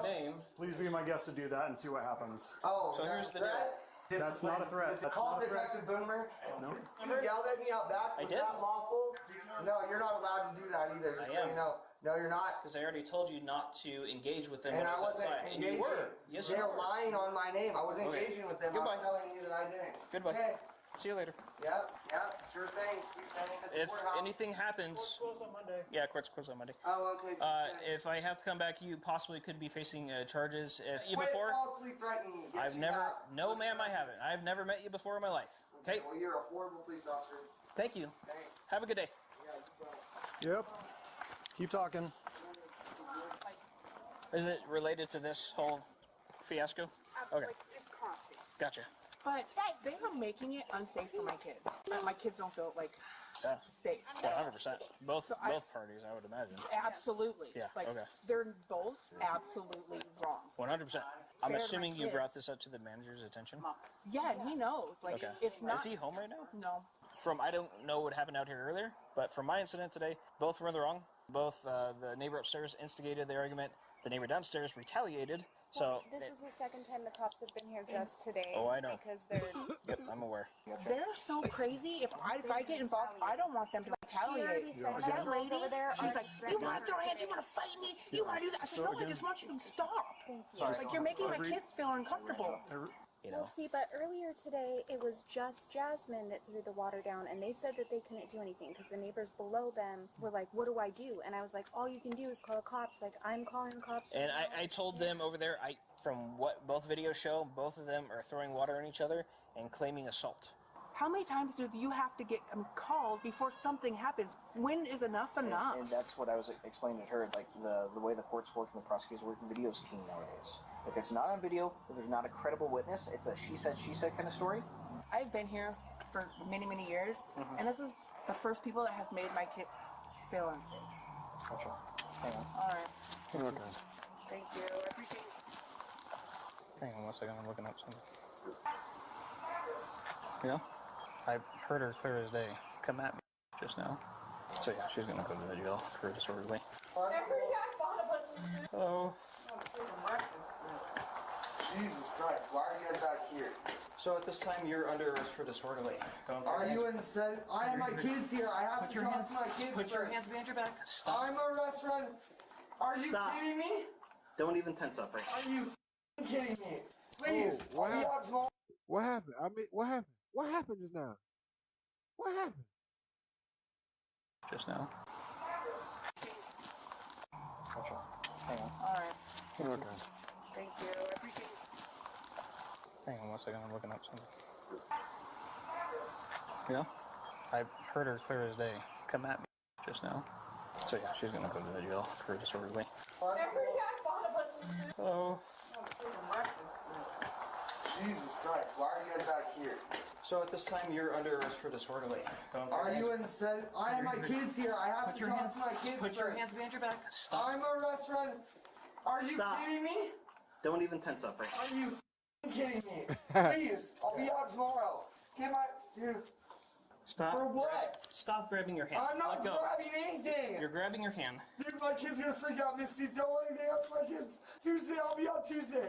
I was Stop just talking tensing to up. Ow! I was just Stop. talking to my neighbor. I'm not tensing up. Stop. Why the would you do that? Stand up. I got assaulted and I'm Turn going around. to jail. Misty, don't leave my kids alone. You. Stop. You. Turn on me again. Dude, Don't even think about it. swear to God. I Turn on me swear to again. God. You're gonna go She on the big ground. as hell. You're gonna catch an Go infection. ahead. She ain't seen that big when she was goddamn chilling on that step. She big as hell. And she tall. She like tall with it. Oh, fuck. One of my damn dogs loose. Fuck.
My bad, y'all.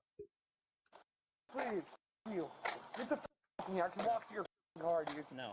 You, I'm already under arrest. When the judge sees this, you both are bro. When the judge sees Face this, my car, you guys separate feet. I didn't do anything wrong. I'm out there talking to my neighbors. Okay, and that gives you a reason to arrest me? No, the reason to arrest you was I'm standing there talking to your neighbor. You're yelling that I'm gonna you come at me. Come at me. So I was talking to my neighbor. She wasn't even out you're there. also disturbing the entire apartment complex. She disturbed the neighbor. They disturbed it with their music all day. You guys did nothing. The music's down now. They did it for 3 hours. Well, you can play music. My brother wants to talk to you. My brother? Yeah. You can get me in jail while you play. Break you. Don't talk to me. I got a job and 3 kids. You didn't even give me a chance to do. You didn't talk to me about shit. You didn't read me my rights. You didn't tell me to quiet down. You didn't give me an opportunity. You didn't give me a chance to take care of my kids. Nothing. You. You were waiting to arrest me because you didn't like me. That is discrimination. I was actually talking to your apartment manager. Discrimination. Okay. Discrimination. I want a different officer right now. He can start discriminating. Discrimination. I do not want you to transport me. I don't trust you. You're gonna be transported. Take me to jail. It'll I be a have minute. kids waiting on me to get back. Okay. I am their only mom, bro. Their dads aren't I have to take care of them, so please give me the there so I can get the out. Good. Now. Thank God you arrested me. You. Hey, Cody, my brother will be here tomorrow. Tomorrow. I would advise making threats because that could be additional charge. My brother's coming to visit me tomorrow. How's that a threat? Well, Is that a threat? because he's already told me what you meant by that. No, I didn't. How do you know what I meant by that? Freedom of speech. Are you making assumptions? Because that would be against the law. Hey, by the way, officer, you never belted me up. So you're breaking the law because I don't have a f***ing seatbelt. Would you like to be You never read me my goddamn rights. Never asked you questions. This is a legal arrest. You can wear your seatbelt, but I don't have mine. You want me to hit my head? By the way, how am I supposed to sit with these cuffs like this? They're so loose. Look that way. Oh, now you're gonna pull my hair. That's assault. I'm not pulling your hair. You do? Stop It's being all on dramatic. video. Good Lord. There's absolutely nothing like having a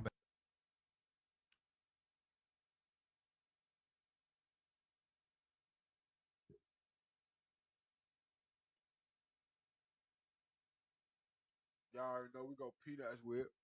Definitely gotta have the peanuts with. Let me see. Did it say her charges? Yeah, it did.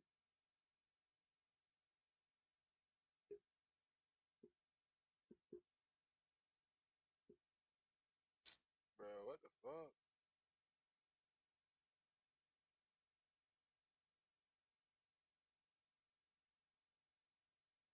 Bro, what the fuck is happening?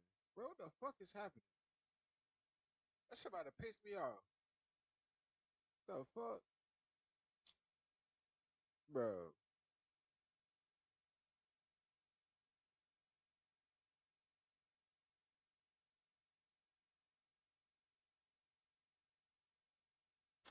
Man, bro, what the fuck, man?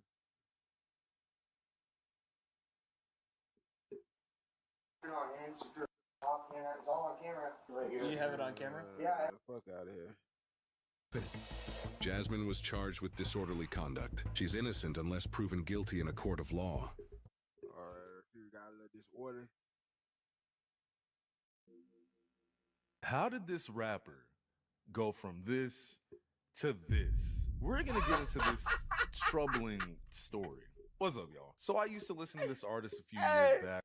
His ass look real spicy, ain't it? Yeah, And his name was Lil Wop. And for a very long time, I thought that he was from Ain't this the dude that was signed with Gucci, right? And then he started doing something. I guess he started acting too suspect then, or something happened. He snitched on somebody. Something happened, and then Boosie kicked him off the label. I mean, not Boosie. Gucci kicked him off the label. I think it's the same dude. I'm pretty sure. Atlanta. But while doing a tiny bit of research for this video, I found out he's actually from Chicago, Illinois. You will soon see why I thought he was from Atlanta, though. So how he grew up and all that doesn't really matter because we need to get into the part. But a quick summary about Lil Wop is that he started rapping in 2016 after his little brother told him to come to Atlanta and try to better his music career. He was like, you know what, maybe I should come to Atlanta. I really fuck with Atlanta. So he's 29 right now. And doing the math, he would have been 19 or 20 when he moved. So he's at least a year or two out of high school at this point. Anyway, he moves to Atlanta, and in 2016, he drops this project, Wopster. Now, Wopster is a pretty good project. Like, I'm not finna sit here and lie. I don't know how to explain it, but I do remember seeing the cover for it on Spinrilla, and one day, I was just like, you know what? I'll listen. That was actually the day I discovered Trippie Redd, who actually became a pretty frequent collaborator of Lil Wop. If I'm not mistaken, I think they have quite a few, like, unreleased songs. And I think Lil Wop is on Trippie's album from... I don't even know. I'm not a big Trippie Redd fan. It doesn't matter. What does matter is that Lil Wop definitely gave off the vibe during this. Bro, why y'all be hating on Trippie Redd so hard? That shit so sick to me. Bro, why people be hating on Trippie Redd so hard? Bro, the man hard as hell, but you gotta listen to what he be saying, bro. Man hard as hell, bro. You gotta listen to what the fuck he be saying, dog. You know what I mean? Like, I can't stand Dick Sucker, bro. Dick Sucker be hating so hard, like. Then you catch him on the low. Oh yeah, I was listening to Trippie Redd song. Damn, bro, I thought you claimed you ain't like him so much. That would be dick sucking, bro. I ain't gonna lie. Whole come up that he was a real, you know, street dude. Like he wanted them. I mean, you would hear some of his songs from his tapes, and you know, you would just think immediately like, oh, okay, this guy's probably, you know, a YN, as y'all like to call him. At least that's what I thought when I first discovered him. Now, after rapping for only 2 years, he would sign to 1017, you know, Gucci's label that is extremely. This the girl that got unalived, ain't it? They unalived her. They unalived her. I think he's still rapping. I ain't sure. But I know I think that's the girl they unalived. I don't remember these. I don't remember. I look like I remember him, but him and her for sure. I know these two for sure. Curtis, let me know if y'all want a video on that, because I will do it. But he signed, and his big homie Oso Rico kind of not really put that together, but Oso Rico was one of his earliest, you know, collaborative partners. Now, apparently, they had a bit of a falling out because, I don't even remember. How was the friendship, man? Like, was you guys sliding on each other every day? Was you guys, like, just kicking it? Man, that was like my, you feel me? Okay. That was supposed to be my slime, man, my blood, my brother, you feel me? You know, when did he start acting funny? Like, when did you notice that? No, he was with this record label called Alamo Records first. Right. So he was responding, he was still talking then like every day, man, you know what I'm saying? Okay. And once Gucci came around, it was like on and off, you feel me? He was like, oh, yeah. You know what I'm saying? So he started changing when Gucci Man started with him? Yeah, he started changing, you feel me? Once you cut the check, I'm gonna fly you down here and all that. You know okay. You know, then I never hear from him again. Y'all know how niggas can be sometimes. The money changed him. He left me in the dust. He said he would bring me with him. You know, all that shit. But I'm gonna be real. I kind of feel for this guy. And you wanna know why? Because I think he's suspect. Sus. That's right. I said it. I think bro wanted a little bit more than shine from Mr. Wop himself. More on that later. So Lil Wop signs to 1017 or whatever, and he's hot, you know, he's dropping banger after banger project. Now, one thing I will say, even though I said it at the beginning of the video, is that I was literally listening to Lil Wop, bro. I ain't gonna lie, you know, Wapavelli, Wop. You listen to Lil Wop, but you didn't listen to Trippie Redd? Yeah, this probably be the last time I watch your content. Wapavelli 2, Wapavelli 3, and guess what? You won't even fucking believe which one was my favorite. Take a guess. Too late, Wapavelli 4, baby! That was crank! Y'all know me. Bro, I never listened to him ever. Bro, I never even listened to one mixtape, gang. I heard several songs, but I never listened to one mixtape, gang. I didn't even listen to the songs when I heard it. So what the fuck? You talking about you listen to 4 mixtapes, but you never listen to, but you don't like Trippie Redd? Man, y'all, boy. Gang, you sound a little spicy. I ain't gonna lie. Me, I'm a glasses wearing, metal listening, sometimes anime watching ass nigga.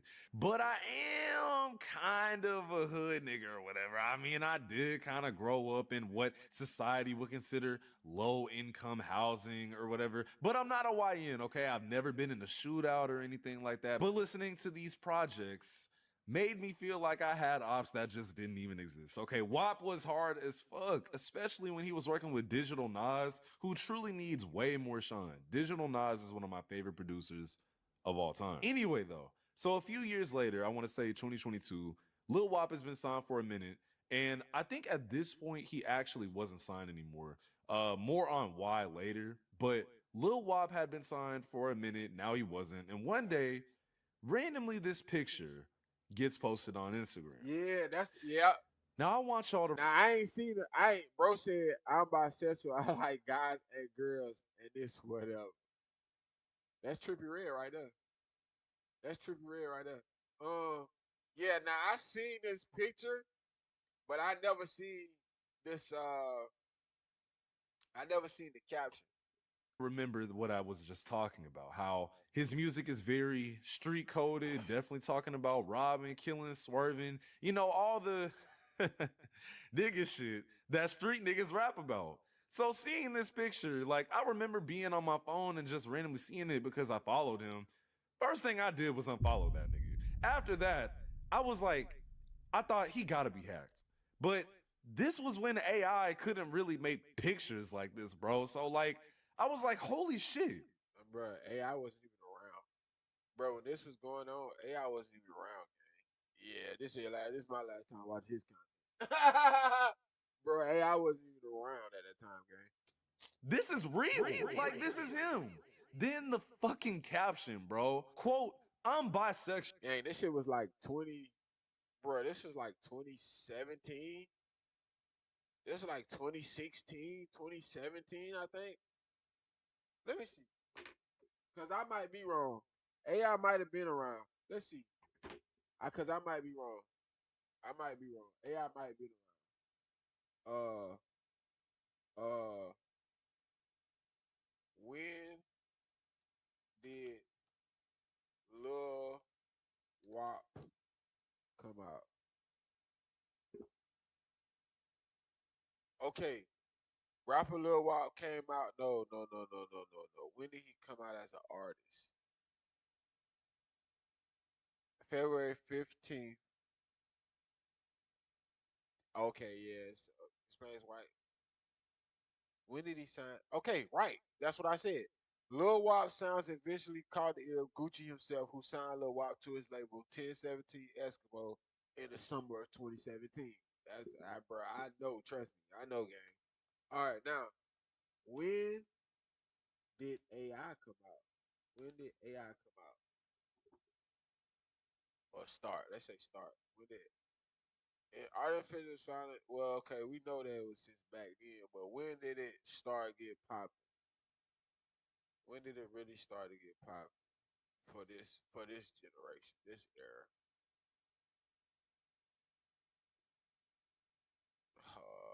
When did AI start becoming popular? We'll say that. Exactly. Artificial gained popularity and popularity and widespread use around 2022 and 2023. So, bro, this was we shouldn't have been mentioning AI because AI wasn't around, bro. AI was around, but you had to be like, bro. Put it like this: in order to use AI back then, your ass had to be like a movie.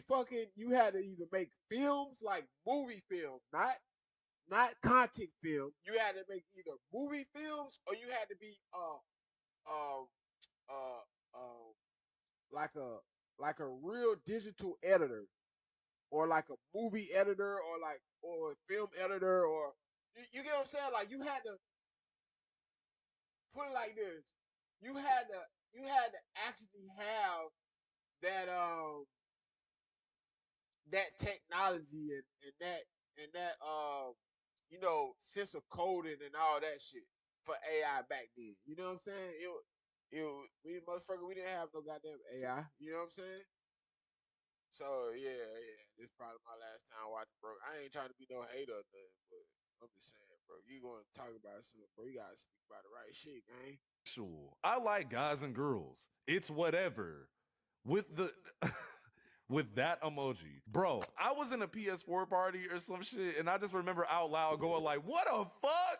Like, I still remember this shit, bro. So let me clarify for y'all. Hold on. Let me clarify for y'all. A nigga can do whatever the fuck he wants. I really don't care. In fact, I find it more gay to be worried about what another man is doing with his meat. Because why are you worried about another nigga's meat? That's weird and suspect. Let niggas do what they want to do. Now, I did say I immediately unfollowed him because I'm just not trying to see that shit. That's just me though. So a few months later, he decides to go on Say Cheese, one of the nastiest, messiest publications for hip hop journalism in the goddamn world, and basically come out. What made you post that? Take us through that whole ordeal, that whole situation. What made me post it? Cause like shit, for real. I was just saying how I feel for real, like on some real shit, on some, you know. Don't get me wrong, I ain't out here sucking no dick and getting fucked in the ass and no shit like that. But you feel what I'm saying? I'll make a nigga my bitch. Like, you wanna be my bitch? I'll make a motherfucker my bitch quick. Like, I don't give no fuck. Like, I ain't out here looking at motherfuckers like, yeah, I want him, I want that. It's like, nah, I got a certain type. I like transgender shit like that. So shit, you know? Hey, bro, hold on. Why did he lick his lips like that after saying that, bro? Nigga started thinking and reminiscing. Yeah, niggas started thinking and reminiscing and shit.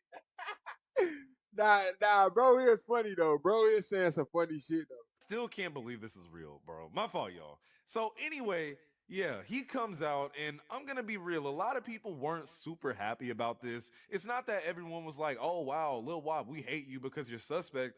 It's more like people were just like shocked and honestly kind of over Lil Wop at that point. Now, I did say his projects were hard, but around this time, he wasn't signed anymore to 1017 because he actually had issues with Gucci Mane. And also, I do kind of just want to clarify, like, it never really got fully explained why he left 1017. Like, he did make a post saying, oh, I didn't get kicked or dropped, like I just left. But I don't know, like it just never got explained. He just called Gucci Mane a weirdo, and that was the end of his 1017 era. It's kind of a mystery, but I'm pretty sure we all know why. Let's be serious. On top of the fact that his sound basically stayed the same for 6 whole fucking years. Eventually, niggas started getting tired of talking on the internet, but they won't come outside. If you come around here after dark, or you won't survive. Like, Lil Wop definitely has a time attached to his music. This is something I've actually spoken about on my channel before, is that we do kind of like it when an artist stays the same for as long as they can, right? But eventually, there needs to be room for progress and improvement. Give y'all a prime example. I'll make it quick because I do need to get to the actual topic of this video, but we all miss 2016 and 2017 Lil Uzi. But do we really think... Nah, that's the most fact you ever said this whole goddamn video. That was the most factual fact that you said this whole video. I say that shit every time I listen to a Uzi song, or every time I think about him on stage with that goddamn purse, talking about pop that ass, pop that ass, pop that ass. Every time I think of him with that goddamn purse, with that goddamn Powerpuff Girl fucking outfit on, talking about he popping that ass, I think, damn boy, 2016, 2017 Uzi, bro, was the hardest, dog. You know what I'm saying? Bro is the hard. That was before bro went on. That was before he went on. That was before he went on the interview and told who he told that shit to? Ebro, I think. I'm a rock star, man. You see me? I don't. What he said? What he said? I'm a rock star, and I don't. You see me? I don't rap on this type stuff no more. Hey, when he said that, I said, yeah, it won't be too long. Damn near fucking 6 months after that, shit started looking a little spicy. You know what I'm saying? Shit started getting a little spicy. That's just how this shit go, man. Gotta watch yourself. Gotta watch yourself, dog. If Uzi kept making love his rages, he would have gotten any bigger? No, you have to improve as an artist. That's the funny part about hip hop is we're always complaining, oh, I miss the old such and such.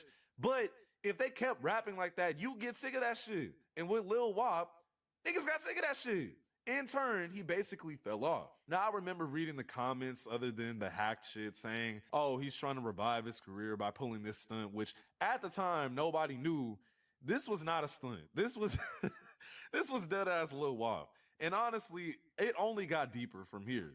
Pause. So if y'all remember in this clip when he said he don't be trying to crack niggas, well, listen to this. At what age did you start to realize, though, that you were non-traditional in who you were attracted to? I mean, like I said, I've always been like an open-minded person. Mm-hmm. And it just took for me to actually experience it. I'm like, you feel me? Like, it was an experience, and I fuck with it. I had to just experience it. And, What? you know, I always.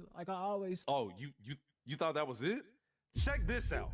Yeah, it started off as him just being kind of suspect as fuck.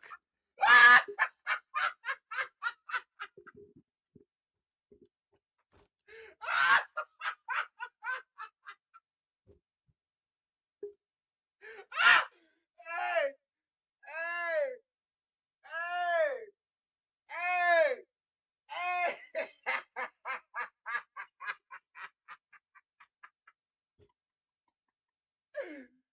Hey,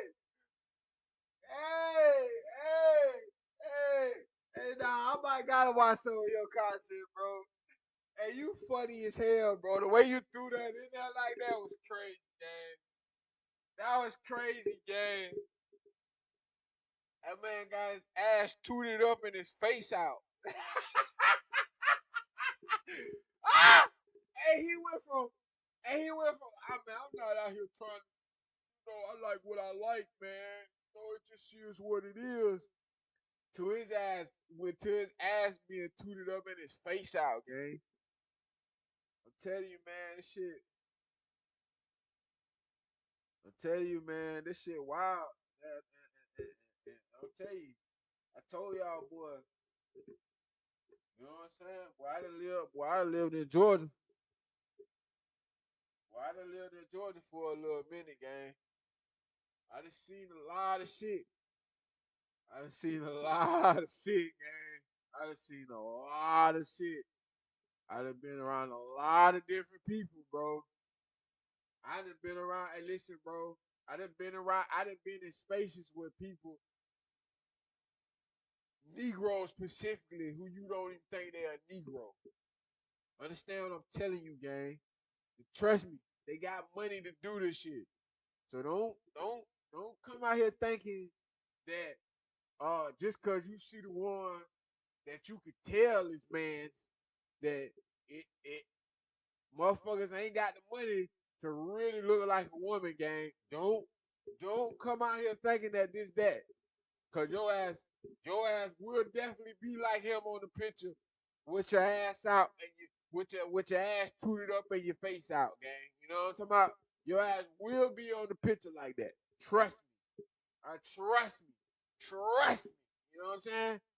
So yeah, bro. This shit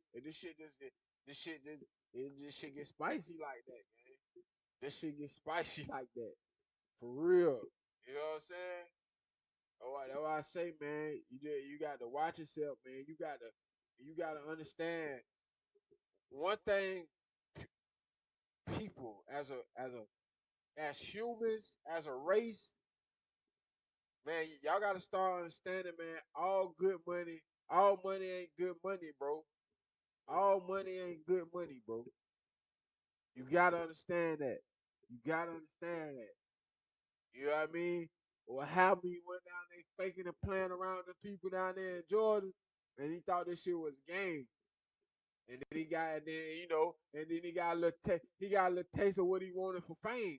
And then once you get that little taste, you can't come back, gang.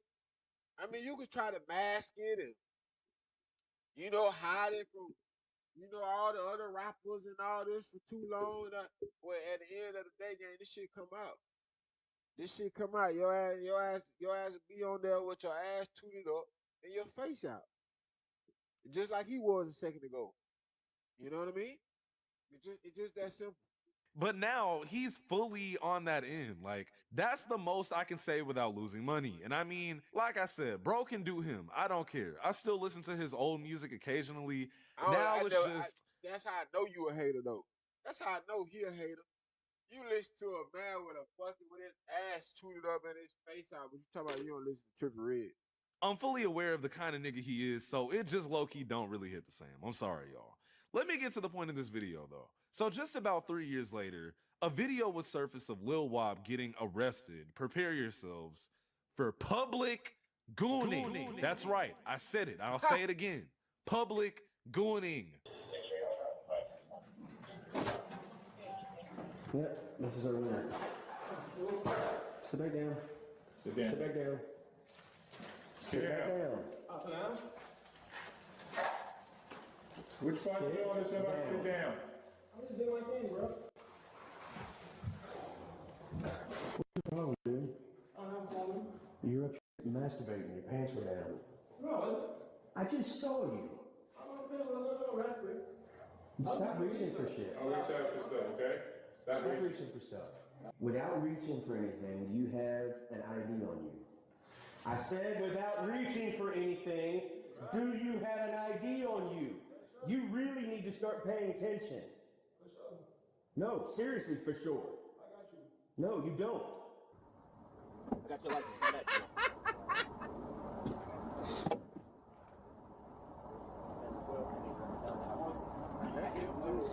Now, how he got to this point, I feel like it's pretty obvious that this man is a drug addict. I'm sorry. I'm sorry to be so blunt about it, but I mean, bro, come on, man. Bro, it's not like it's not like he was really hiding it either. I mean, this guy was always rapping about popping this perk and sipping that, lean that, you know. Then on top of that, I think this nigga blew the fuck out of his 1017 advance. Not meaning like he was dead broke right after.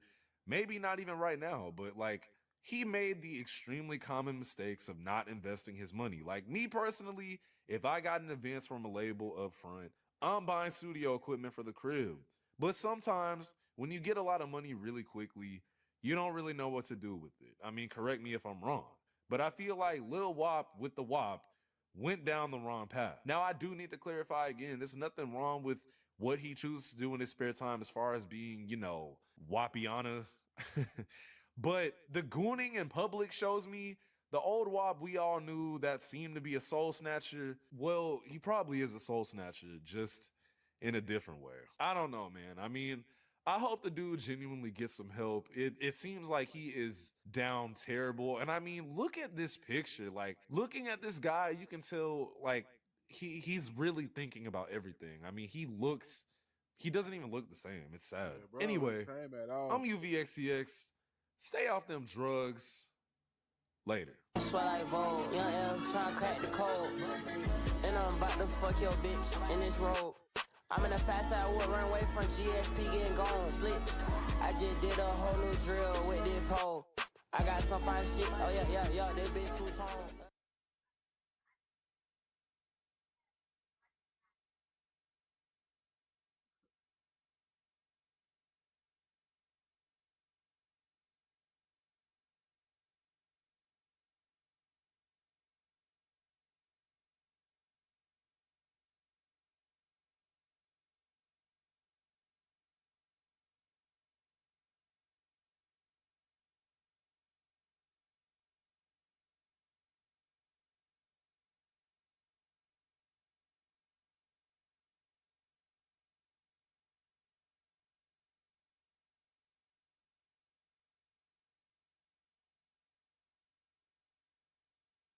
Yeah, but like I said though, bro, you gotta watch what you do, watch who you be with, man. Watch what go on, cause your ass be. I'm telling you, your ass will be there too. Your ass will be there too. You know, chasing some shit that it, it gonna take way more than what you think to get. Yeah, it's gonna take way more than that little hand job or that little bend over and touch your toe for 10,000 and all that stupid shit. Gonna take a little bit more than that. It gonna take a little bit more than that, gang. That just ain't gonna get you there. That just ain't gonna get you there. But yeah, nah, bro, funny though. Bro, he was saying some funny shit though. His ass was saying some funny shit for sure.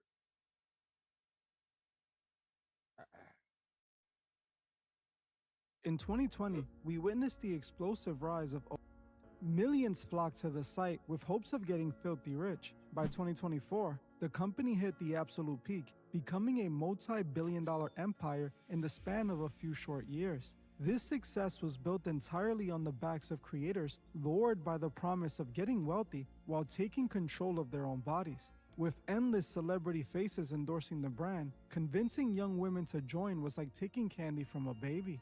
Millions signed up, completely unaware they had just fallen for a heavily disguised trap.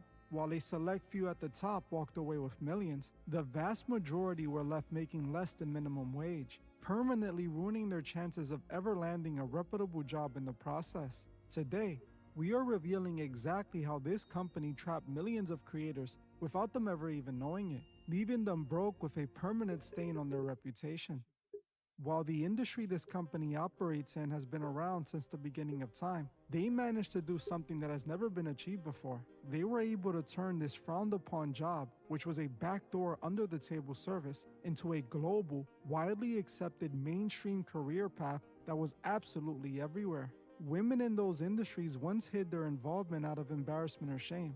When it came to the site, creators openly promoted their involvement on their social platforms, often linking their page right at the top of their profiles and bragging about their multi-million-dollar earnings in interviews. The company managed to completely rewrite the stigma behind the industry, turning it into a highly desirable path for young women to get rich fast. How they did it was seriously questionable. The company utilized the same classic strategy many major corporations have been doing for years. They used the most influential people to do all the heavy lifting. This was the first step in their plan. There were 3 crucial steps they took to trap millions of creators. The first step was the complete rebranding of the industry. They had to find a way to remove the negative stigma behind this sort of work and make it desirable and acceptable to the average person. They did this by turning celebrities into walking billboards for their brand. By privately cutting deals with some of the biggest influential names in the world, they created the exact perspective and demand they needed to get people on the platform. In the early days of the site, we saw many celebrities jump on board to promote it. Massive rap icons like Cardi B and Hollywood stars like Bella Thorne quickly turned the site into the hot new place to get rich quick. The way they promoted the site was highly strategic and incredibly manipulative. They abandoned the traditional branding known for this industry and repackaged it as a tool for independent women to make money while taking control of their bodies. They were told that this was a liberating path to financial freedom. It was marketed by every influencer and celebrity as the ultimate way for a woman to secure a bag without needing a man. The company even started tying itself to the feminist movement. When impressionable young women saw their idols telling them this was fully accepted by society, a guaranteed way to get rich, and a method of taking back their bodies, they came rushing in, and the site grew immensely overnight. Now, it wasn't just young girls trying to make some extra money. Regular everyday women began posting on the site, with one teacher eventually getting exposed for using her middle school classroom as a set to film her content. It seemed like everybody wanted in. Once they turned the site into the hot new trend, it was time to keep people on the platform. They did this by creating the illusion that anyone can get rich, which is step 2. Not long after people started flocking to the site, creators began flexing how much they were making every chance they got. It was almost like they were advised to brag about their earnings or something. Bella Thorne famously crashed the site and made $1 million in her first 24 hours. Black China allegedly made $20 million a month at her peak, but it was Danielle Bregoli, also known as Bad Baby, who took things even further, reportedly making $4 million in her first day. When we first started, I made $1 million in 6 hours. And by the end of the day, it was at like 4 million. Oh my God. And now overall, the net on it is like 75.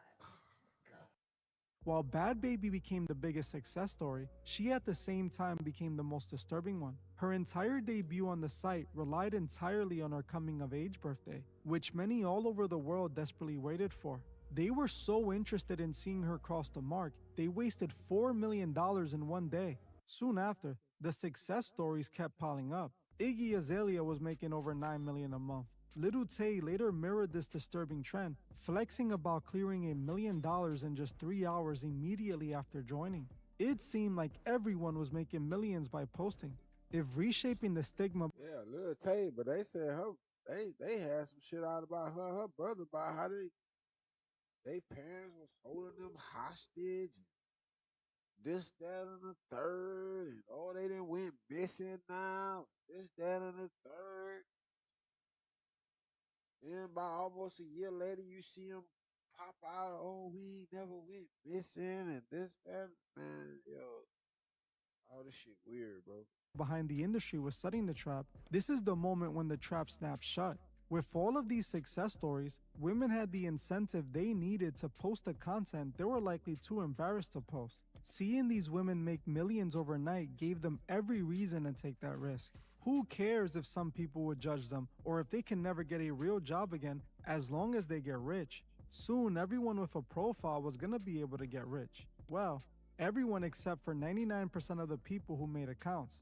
While some people did make millions on the site, most of those reports were proven to be extremely exaggerated, either to promote the site itself or to build their personal page by creating artificial hype. Either way, most people weren't making as much as they claimed. But the people who really weren't making any money were everyone else who didn't have a massive online following. Some celebrities easily made millions because they were already famous. Millions of people were already interested in them. But the average person with no social media followers was guaranteed to make almost no money. Statistical data from 2024 to 2026 indicates that most creators earn far less than a full-time minimum wage salary. The median account earns approximately $150 to $180 per month. Since this is the median, 50% of all creators earn this amount or less.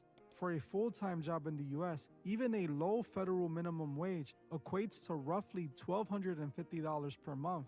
Only about 3 to 4% of creators earn more than this amount. But you know who is guaranteed to make lots of money? The company. In 2024, after paying out 80% to creators, the platform retained $1.41 billion in net revenue. You may think, how did they make so much money if most creators on the platform are barely making enough in a month to cover a dinner for two? Well, they take a cut from every single person that posts, whether it be a person making $100 a month or $4 million in a month. Considering there are over 4.6 million creators on the platform, you can see how they were able to make billions of dollars quite easily. The company turned millions of women into their assets, bringing in non-stop money. While the company gets richer, the creators who are in the bottom 90% throw away their futures for a couple of dollars a day. This pushed many creators to the point of no return. Once a creator realizes they aren't making the millions they were promised, the logical choice would be to simply delete the app and walk away. Hold up, what? So what? Hold up, wait. Bottom 90% throw away their futures for a couple of dollars a day. Create women see how they were able to make billions of dollars quite easily. The company turned millions of women into their assets, bringing in non-stop money. While the company gets richer, the creators who are in the bottom 90% throw away their futures for a couple of dollars a day. This pushed many creators to the point of no return. Once a creator realizes they aren't making the millions they were promised, the logical choice would be to simply delete the app and walk away. But the site designed a system where leaving means facing the permanent consequences of the internet. When you make an account and post the first piece of content, your digital footprint is permanently altered. Third-party websites instantly archive everything uploaded to the platform. We all know the internet is forever. When you apply for a job after posting on the site does not work out, a simple search can lead employers directly to your profile. Not only might it be embarrassing, but in most cases, it can cost you your job. This means these creators usually have nowhere else to go. Either they stay on the site or they explore the darker traditional side of this industry. Because these average creators are barely scraping by. Yeah, cause I came across a video probably like 2 months back where they were saying where people who was on OF, like these like a couple girls, and there was really this main girl that was in the media at this time where she was on like a call with her bosses from this big ass tech company, worldwide, globally and shit. And I guess right in the middle of the call, they had found her account and immediately like kicked her from the call and sent her like an email saying that she was fired. You know, we can't have nobody like that working for our team and shit like that. So yeah, this shit get real, bro. It get real. Making that 150 a month, desperation sets in. The platform internal ranking system heavily favors high-frequency postings and consistent engagement.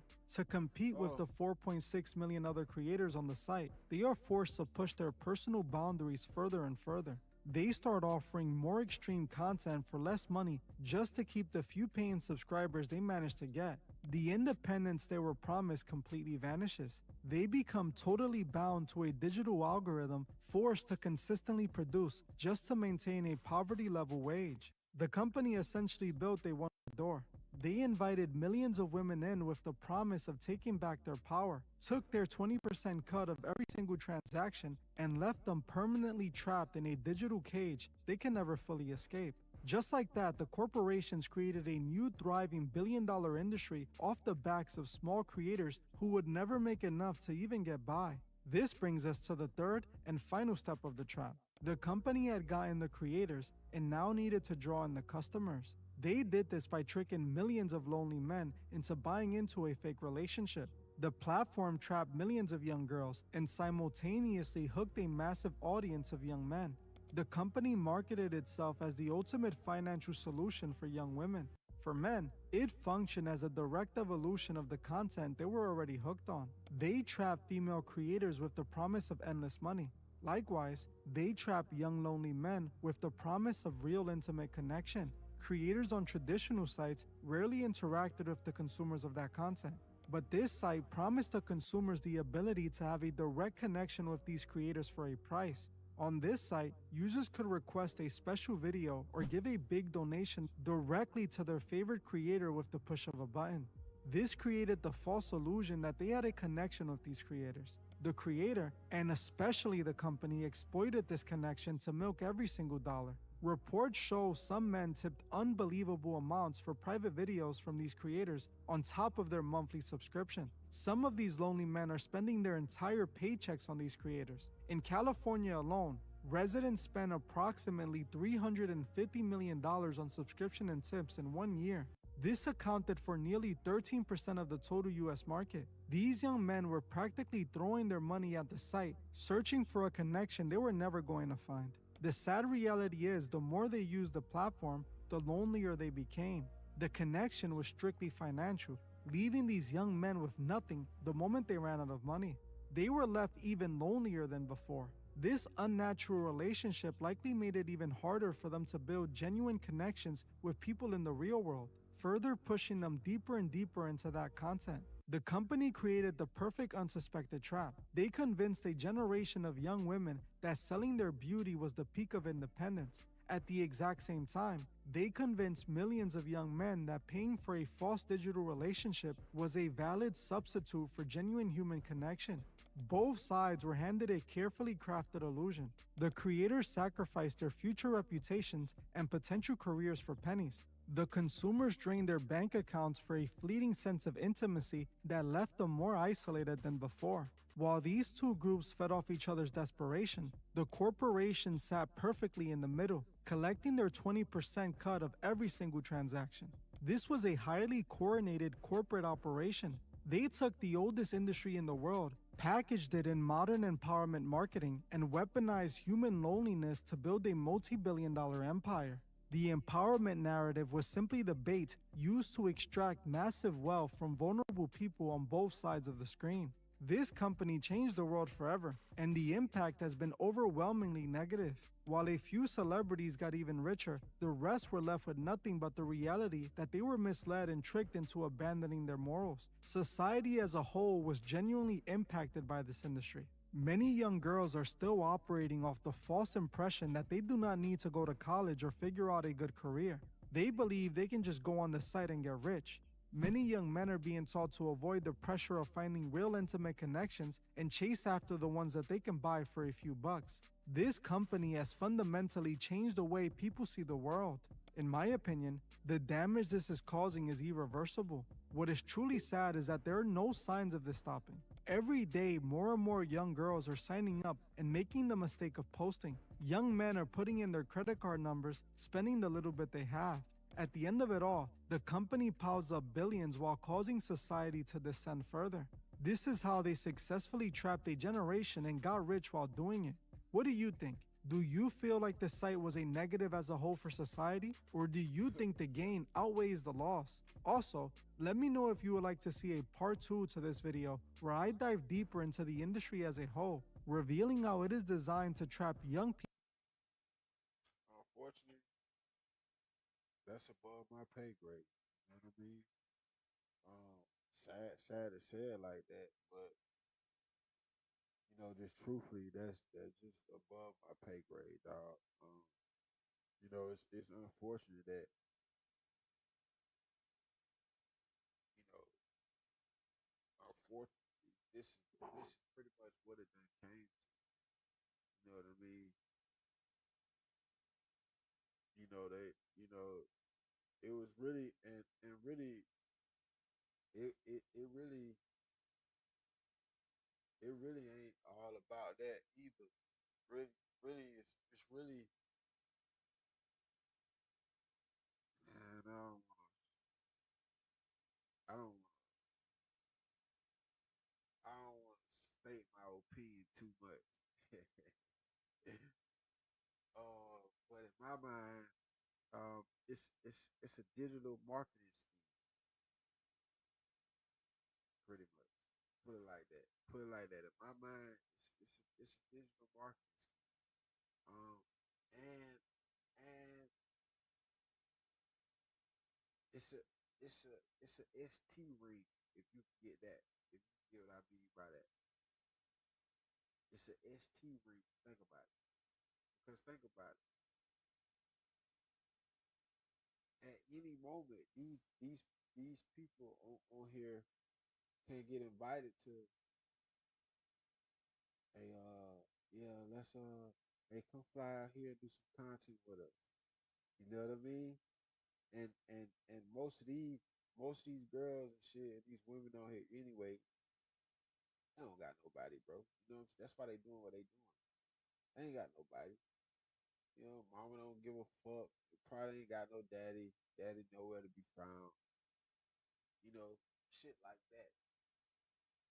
No auntie or uncle that they, feel like they should listen to or could listen to, or oh, I ain't listening to that bitch. You know what I'm saying? Shit like that. So, you know, most of these young girls, young women on here, they by self anyway. So, motherfucker ain't thinking like,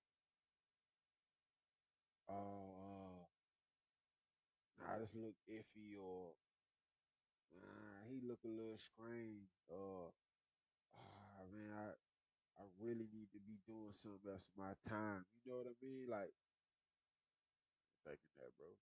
They thinking that, oh man, I can get on here, play with my puss, have him play with my puss for 30 minutes, get $2,000. You know what I mean? This shit more than this, man. Shit more than this. This shit more than this, dog. You know what I mean?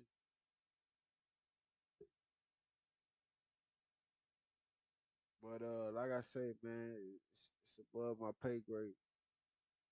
I just state my opinion. Let that be it. But check it, man. Y'all drop in the chat. Y'all drop in the comment section and let me know what y'all think. You know, sometimes, man, I just, I don't be really knowing. I just speak on what I feel and how I feel about it. But yeah, man, this shit for me, man. It ain't been a long day, but it's been kind of a long day. I slept for hours. I'm about to do the same thing. Um, Cause I need it, bro. I need it. It's the end of the month. We ain't slacking up, but we kind of slacking up. We ain't got nothing but 3 or 4 more days. So, you know, we gonna ride it on out for these last couple of days, man. We did what we needed to do. What was that? What that was? But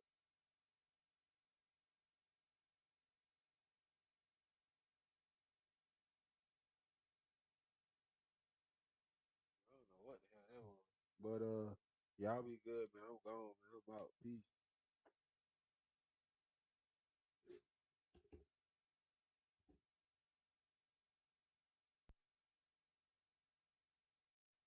How does this turn back on? Bro, what? Bro, what the fuck? Man, bro, that's what I was talking about, bro. This shit is that. Hey, y'all can hear me? Yeah, y'all can hear me. It's low as hell, but y'all can hear me for sure. Mm. No, no, no, no.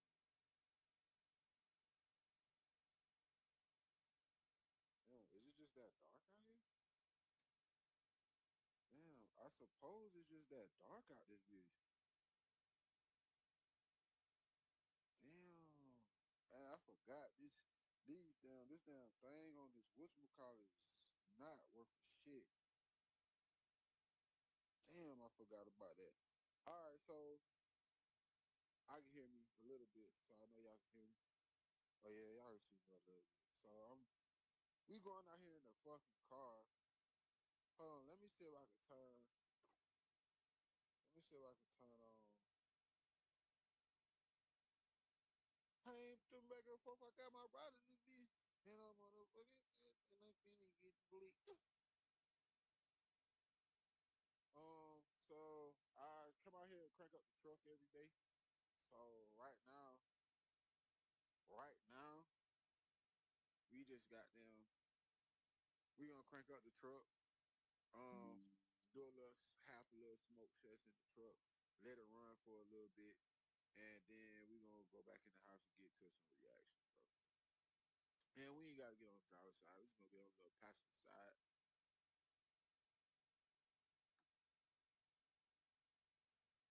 Took her from his mama, took it from his family.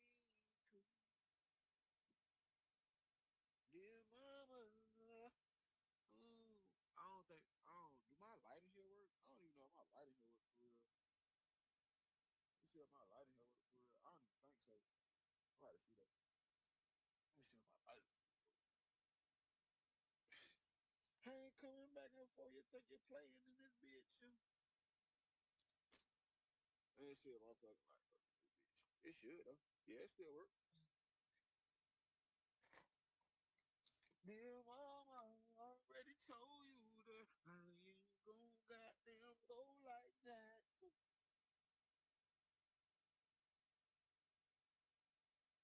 It said, uh-huh.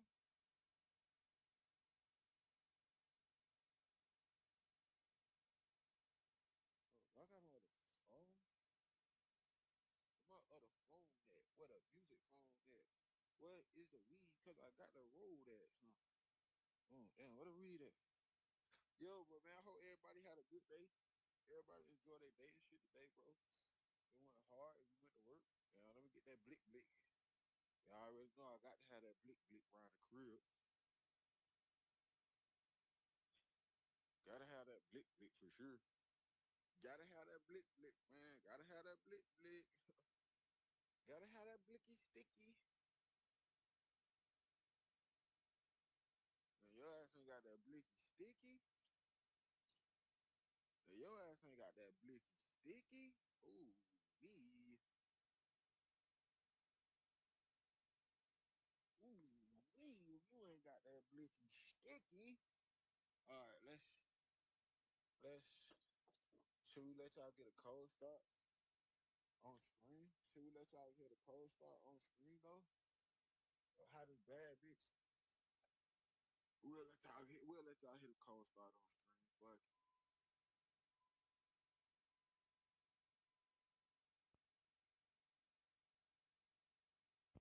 I said.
Right now, my moving right now, with love.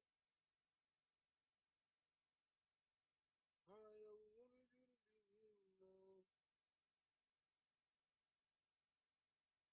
Now you done started some shit that you didn't love. Now you done started some shit. Oh, cold start, my bad. Here we go. My God.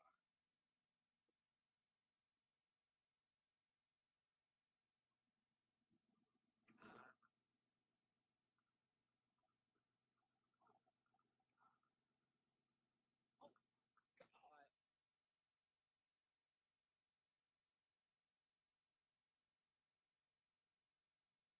That bitch sound too aggressive. That bitch sound too aggressive.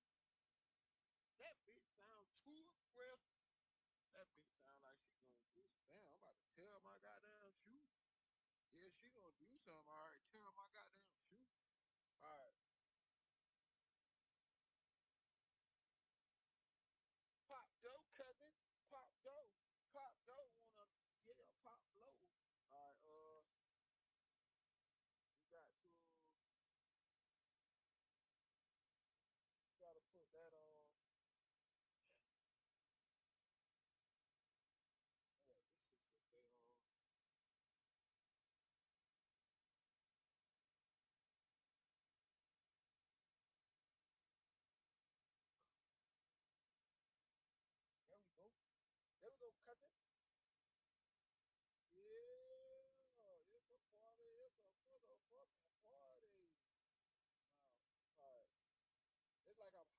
fucking cold at the same time. Don't know why.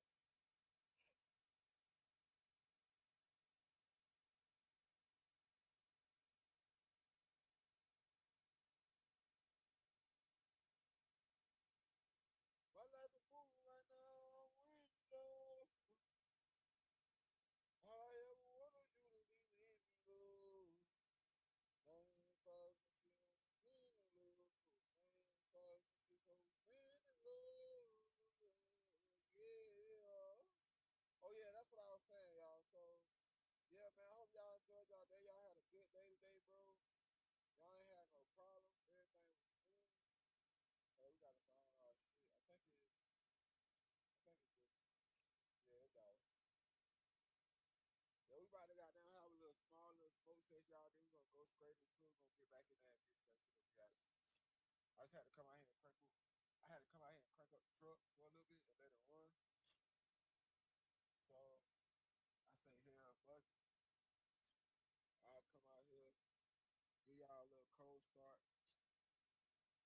and get a little smoke session. I need like a brighter fucking light here or something. It's like, oh, damn, that shit ain't bright at all. No, that shit is not bright at all, cuz. That shit is not bright at all, blood.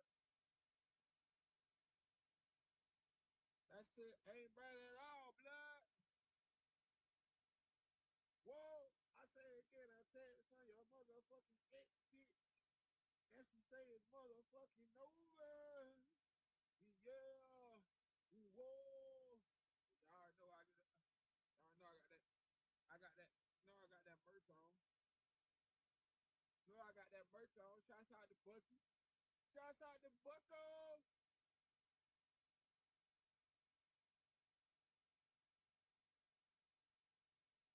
Oh,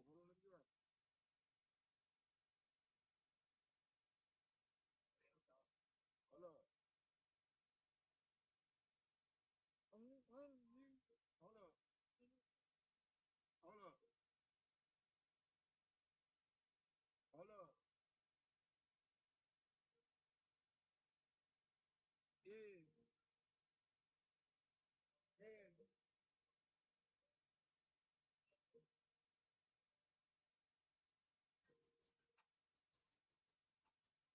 Yeah. Tell her all the girl. Yeah. Hold up. Hold on. I'm thinking about my life and how far it came. Thinking about the people saying for everybody gotta say. Yeah, you ready? Told my trip, baby, this. Yeah. What's up? Get out of the plane. Oh, cheers. This nigga Kevin Gates says, new star, rocking with a pussy that make me a new star. Yeah. Yeah.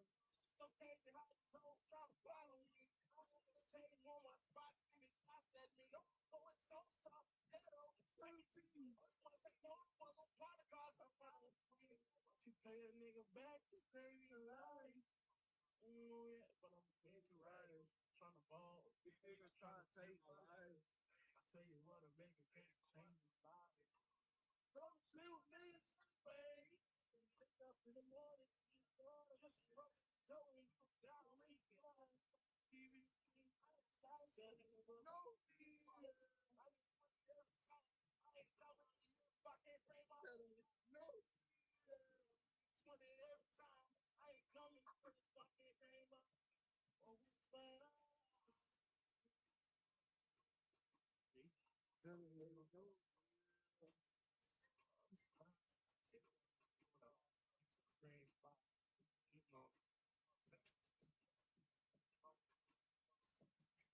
Green box, you know. I need my file for you, yeah. I need my file for you. No, I need my file for you. No,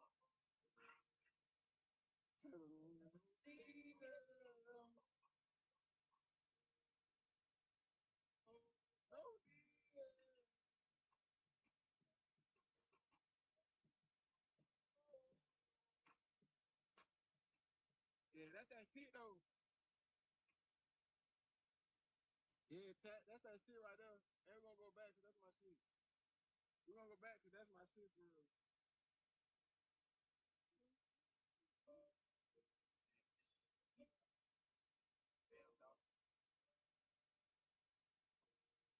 We say, thinking about my life and how far this came.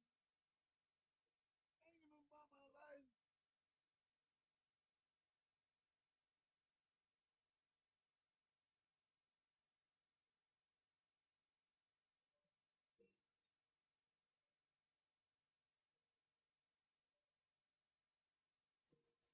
Damn, I ain't got no smoke like that.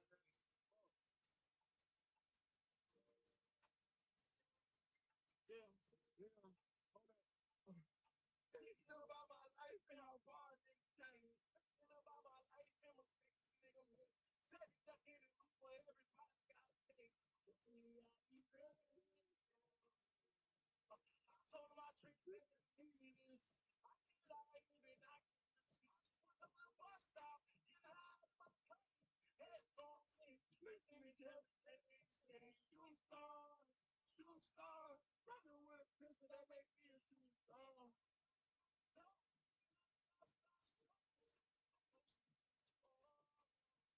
It's so crazy how this whole crowd got on me. Sitting on my spot, sending shots at me. No, I'm rolling, don't stop. Ghetto, take it to you. But they know I'm one of those prodigals in the body. I want to pay a nigga back, save me life. But I'm baby riding, trying to ball. They just trying to take my life. Tell you what, I make a case to change my body. Go to sleep with me, man. Wake up in the morning, see my daughter, it's a road, showing you down with the stars. TV is dream, stars up, below me. I ain't 20 every time. I ain't coming to you if I can't pray my head. Yeah, I'm 20 every time. I ain't coming to you if I can't pray my head.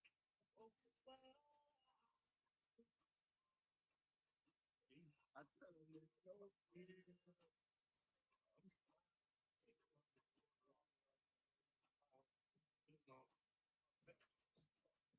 okay. I need my file for these fuckers. I need my file for these fuckers. I see now. I see now. I tell them, oh, yeah. Oh, yeah.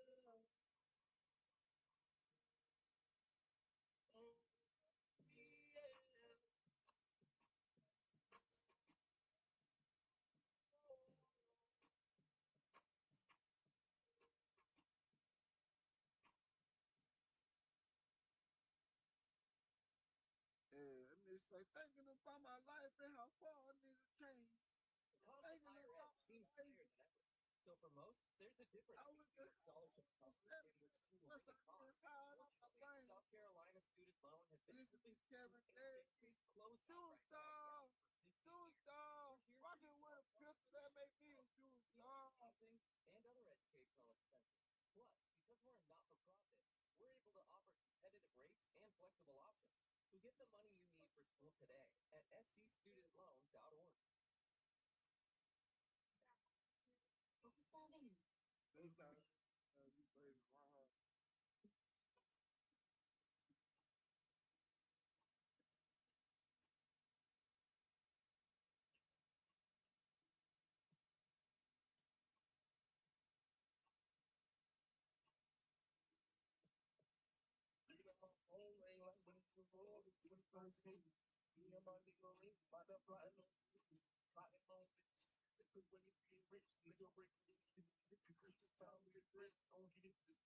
Talk about that shit like I missed it. I just thought she would have been different when we really got business. When it ups and downs, I think so too quick.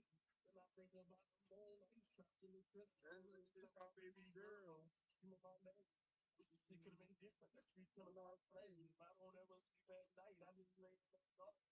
It's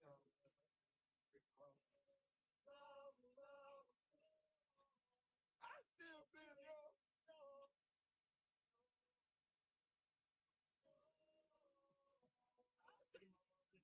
And I never want to touch them. If I follow my God, they let me go. Sorry, I see. I know already paid that it cost. I was too young to understand all the pain that it caused.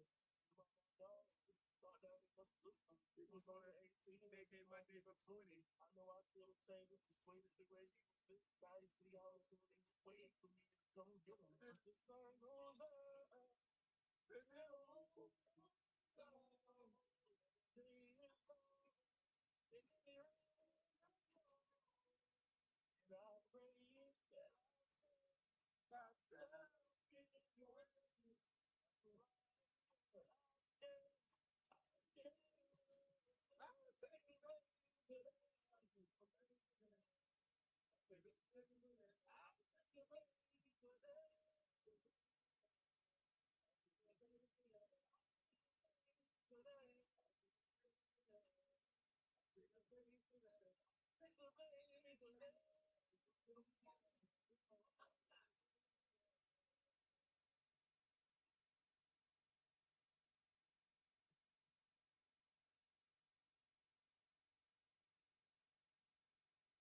He was on the 10, gave my nigga 20.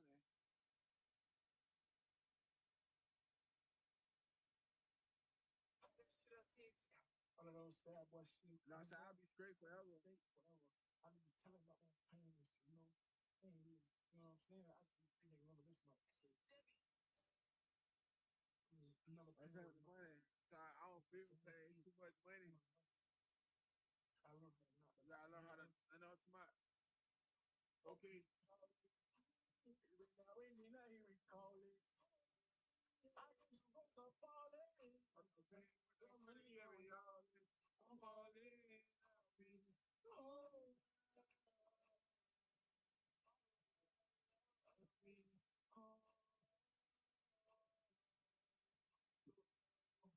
I was walking down at the bottom, hard to believe in me. Never say forever if you gon' give up so easily.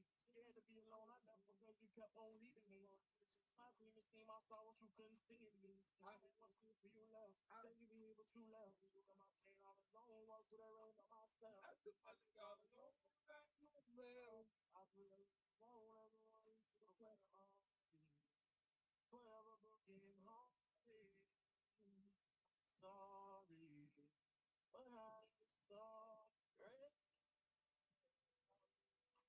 Every other thing I hear it calling. I can go so far. Yeah, we know. I'm all in.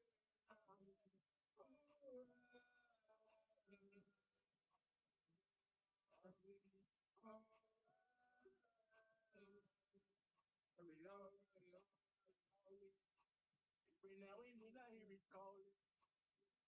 I can go so far. It'll be alright. It'll be just fine. It'll be alright. I'll be alright.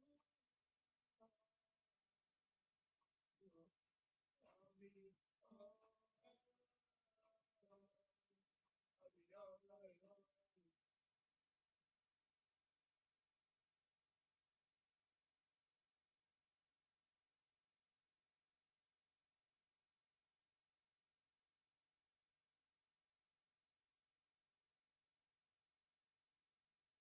Nah, this is my shit right here though. Migos. Hey, you don't know if you ain't listen to the Migos, listen. If you ain't listen to the Migos, bro, if you ain't listen to the Migos, when it was Skipper Flipper, Mango the Fool, what's the other one? It was the other one like something the Fool or some shit like that. It was another one. The Migos, Rich the Kid, when all of them rap together, Pee Wee Longway. If you wasn't fucking, if you wasn't, that was probably, I think Top Flow was like after the beginning of the, a little bit after the beginning of the start of fucking the Migos. Like that was after fucking. Was that after? I think that was after No Label 1. Top Flow.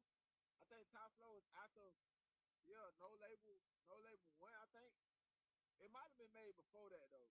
But yeah, bro, this a real classic right here. If you know something about the Migos, if you know something about the Migos, then you know this a real classic right here.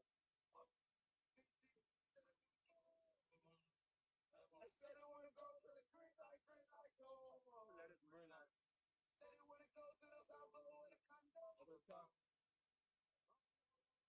No, can't tell them no. No, why would I run up? Private services. I was everybody. Wasn't nobody business. I want all the business. All the foreign women. I was in the sky. Backseat of the building. Speaking of backseat, so do you remember the backseat? Remember the days when women was driving, your paper wasn't a backseat.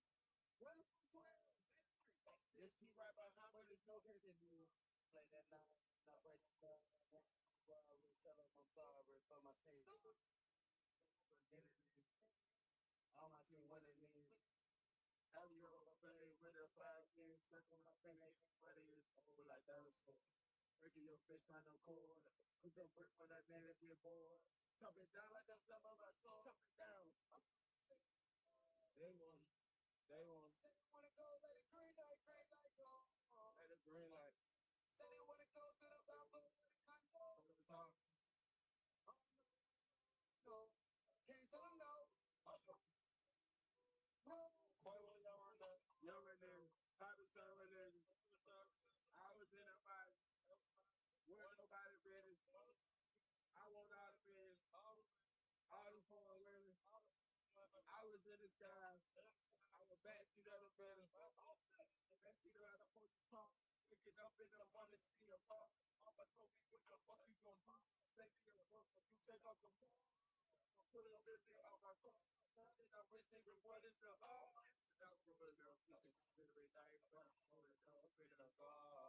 Long wrist, baby, come a long way, long way. Everybody say we were made. I'm the same, coming out of base. See that little face. No one, no less. Know that it's fatal. When they capture, they call it rape. Missing my dealer, walking alligator.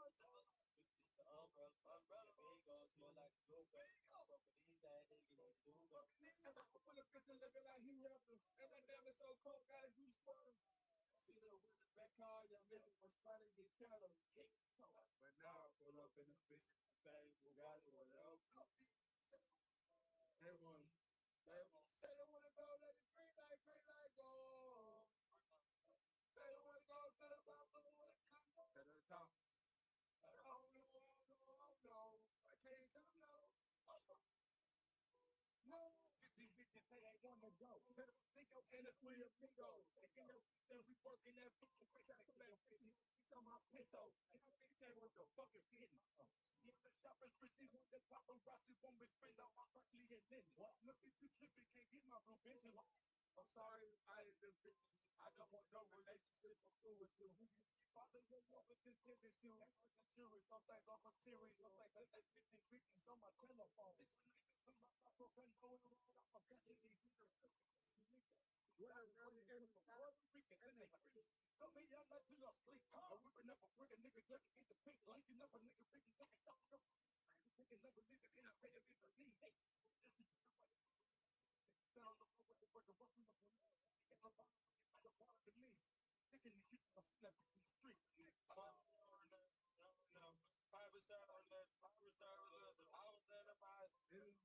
Wasn't nobody business. Wasn't nobody business. I was not business. All the business. All the foreign women. All the foreign women. I was in the sky. I was back to your business. Back to your business.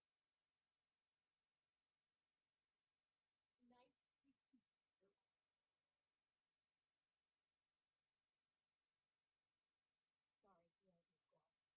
Get home internet for AT&T.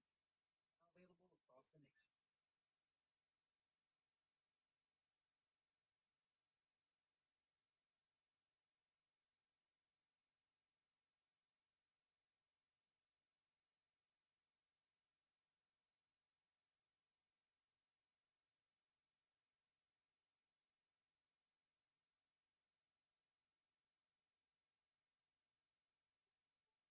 Speaking of backseat, do you remember the backseat? Yeah, like I said though, if you a real Migos fan, you Migos. I'm talking about as a group. I'm talking about before when I was in, what I say?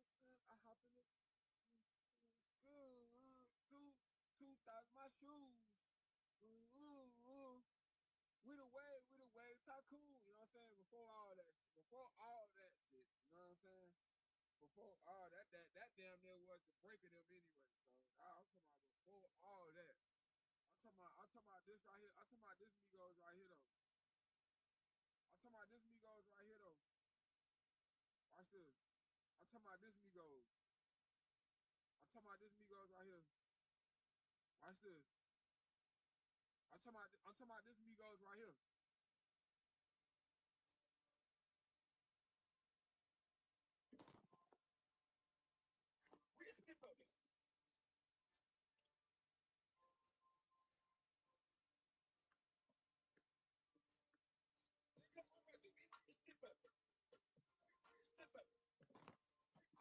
Oh, bro.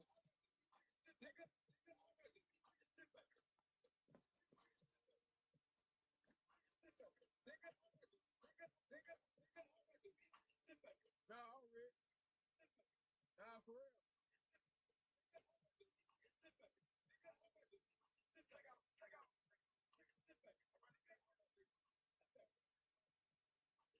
Young nigga, I'd rather be rich. I want it.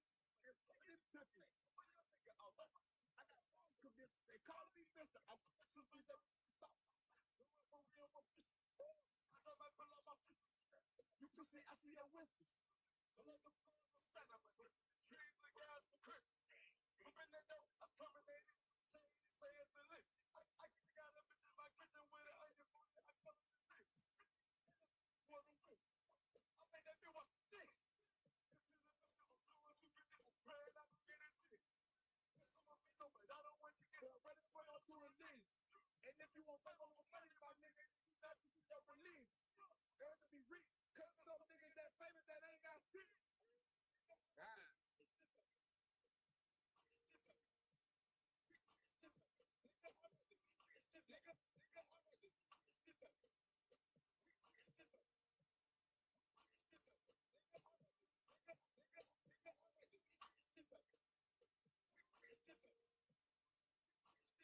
Nigga, I'm about to be rich. Nigga, I'm about to be. Alright, no, I'm rich. Yeah.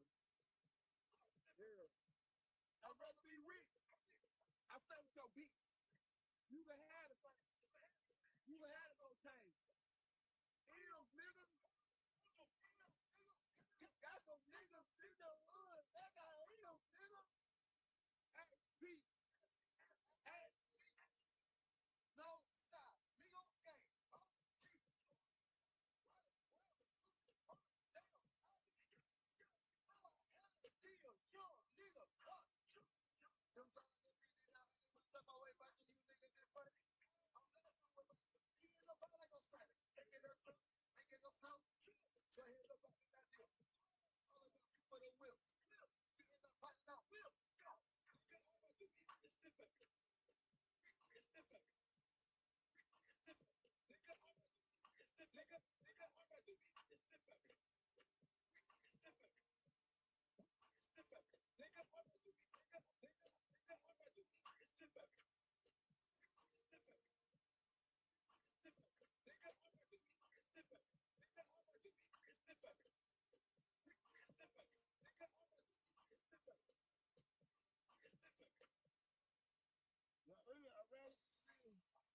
I took your beat. You had a plan.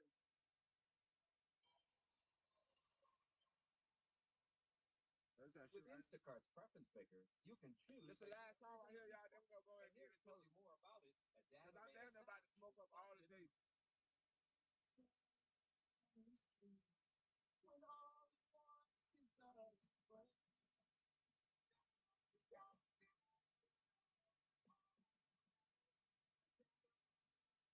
Now that's a lot of emotion for a ham sandwich. Want to get deli meat just how you like? Download the Instacart app and use the preference picker. Available at select retailers.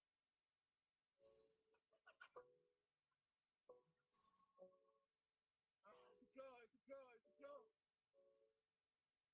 It's hot blood. I'm a family without banana.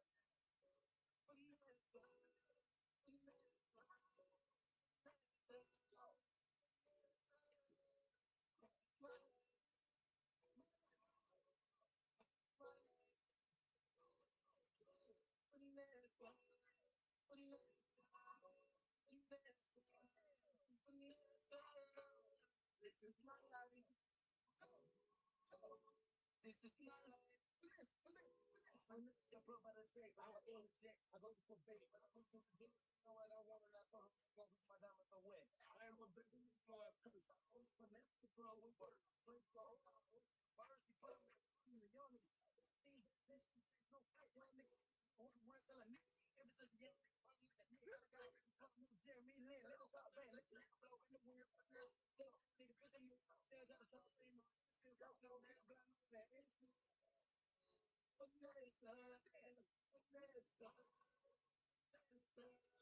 Vanessa, Vanessa, Vanessa. Hey, I used to have a fucking Taurus. I used to have a Taurus with like, I think it was like 210s. I think it was like 210s. I had a Taurus with like 210s with like two. I think that was like, what kind of 10s it was? I think that was like either Kenwood or like American bases. But I want to say it was Kenwood. Boy, I swear to God, boy, I used to love that car, bro. That was the first car that I ever had, bro. I used to love that shit. I used to come through the hood bumping this shit loud as a motherfucker. They're like, bro, why you listening to, bro? Who you listening to? Why you, bro? Nobody knew about the Migos. Nobody knew about the Migos. Fact. They're like, why you listen to the Migos?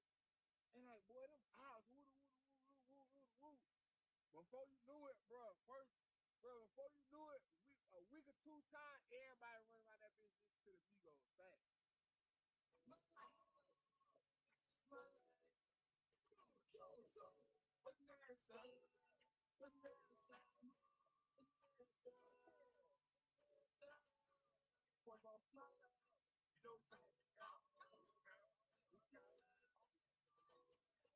Fact. Feel over me, I'm raised on the hill like Jack in the table. Anything just to pay him bill. I'm running on 15, right on the field. When in the boat, you don't have to go. Y'all are the cold with a village. Niggas start got smoke. Hunger for the money. Trying to get it over. Think it's real. You know what I can't. All this bullshit for they don't give a fuck. Trying to get the fuck. Watch me the fuck. Slow like stack. Gotta keep the right. Trying to get the fuck. People don't want it.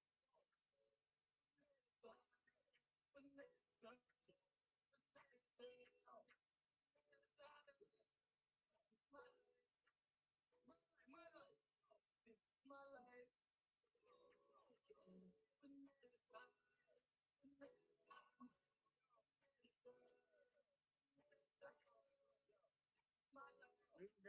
Real gang. When that's when I'm around, and then you go to my castle. They got castle. I'm missing you niggas. I'm taking I got like crap is. I'm a Jews and parts of balance. Let's get back in with me. We're so cold, December. Bones and tendons. Still got no rubber like that. I'm really pretending.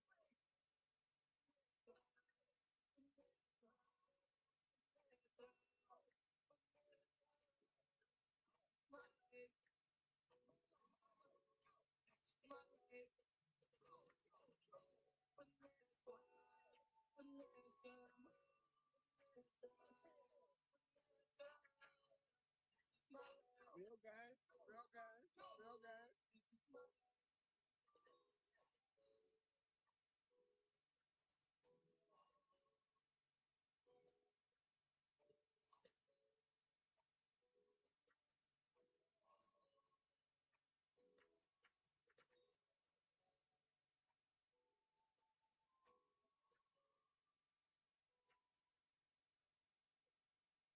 Yeah, that was that shit. This my shit too. You got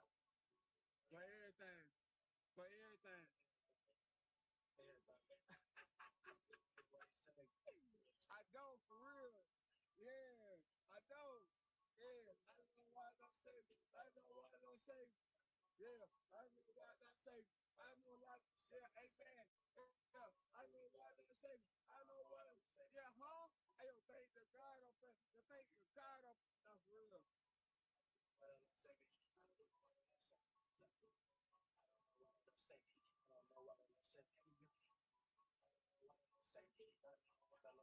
Thank the God of things. Thank the God of things.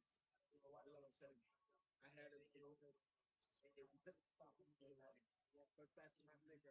Hey, he told me I made it. Shout out my family to say. That it was a house in a place. Man, they made it. Yeah, like, cause then I ain't no dumb me. I ain't had to go up. I ain't have my dad on stage. So we ain't had to live to more. So when they had to go straight home, Steve got me real bad. Now he be a place and been on. I don't know what I'm saying. I don't know what I'm saying. I don't know what I'm saying. I don't know what I'm saying.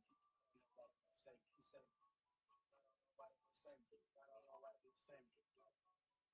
The God of things. The God of things. Stop it. I don't know what I'm saying. I don't know what I'm saying. I don't know what I'm saying. I don't know what I'm saying. Amen. I don't know what I'm saying. I don't know what I'm saying. Thank you, God. Thank you. Stop it. Hey, I'm going to wake up. Thank you, Lord. They prayed up. Charge the body on me. If you ain't got this, like you can't change. Breaking the law, it's hard as hell. Everybody showing me. Taking the Beverly Hills. Living like Holly can pay. Still, live for the day. Live for the day. I want to see money. Leave for my space. Sit every day till they get this. Stop going for me. Y'all want to flex. The difference between us. You make this. I think it'll be fixed. I'll show them respect. I don't know what I'm saying. I don't know what I'm saying. Thank you. I don't know what I'm saying. I don't know what I'm saying. He said, I don't know what I'm saying. I don't know what I'm saying. The God of things.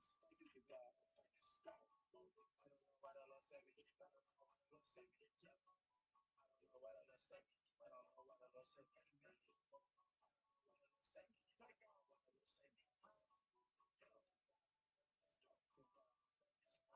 don't know what I'm saying. You know what I'm saying?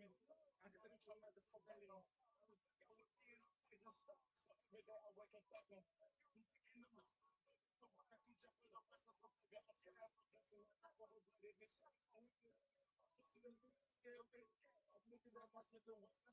I'm looking for the victories. I'm taking your little sister. I'm posting on sunset.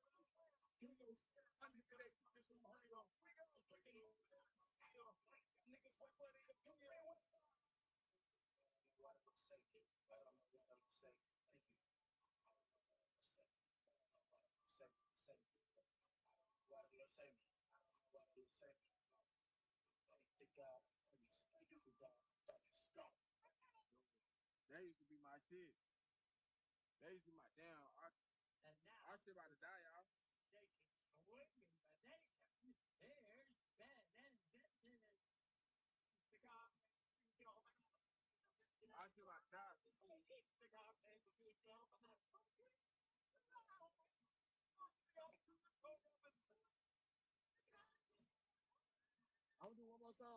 I'm gonna do one more song. Because I damn near smoked the whole day. So I'm gonna do one more song and then we're gonna get into it. I'm Kiana and I leveled up my business with Oh my God. That Shopify was a thing. I never turned back. I can create a site with my eyes closed. My Israelite thinks ahead of us, you know, and it thinks about the customer more than anything. Every day I'm my Israelite can't make it. My Israelite is doing it to me because my shit ain't tuned to the it's like I'm addicted. Start your free trial at Shopify.com. Yeah. No. Where y'all sit? Squad. Rich Gang Soldier Squad. That's my show here too. Turn the stove up a notch. Yeah. Get this. What's up, Mango, man? Tell these niggas what's up, man. Get with me. I'm put up my show. Yeah, I got to find out. Got to. I just, you know, that bug, you know, put them in the trunk.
Yeah, that's just my shit. That's just my shit. I'll tell you, if you weren't listening to the Migos on that, cause that was like the first. I think that was like the first or second mixtape. Cause it wasn't no album back then. Shit was mixtape, gang. You know what I'm saying? If it wasn't, if you weren't around that first second mixtape right there, you wouldn't know nothing about no Migos, man. You know what I'm saying? You wouldn't know nothing about no Migos for real, man. Especially this one right here though.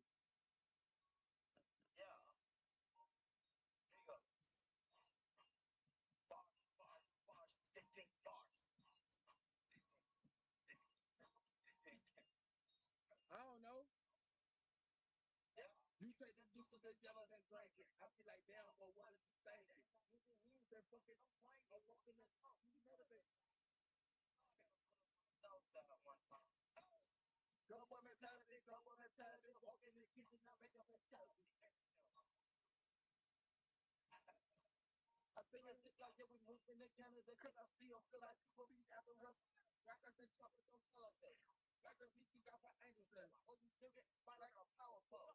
Shoot a nigga like a catapult. You tell me you're broke, I don't give a fuck. I fucked her one time and I'm sick of her. Performance box, no chemical. Get the pack at the box of the reaper. When you get the dope with it, reaper. He's talking about something that he took. At first time you started with pumping the bitch, then he came back, he got rebooked. Listen, trips out on my neck.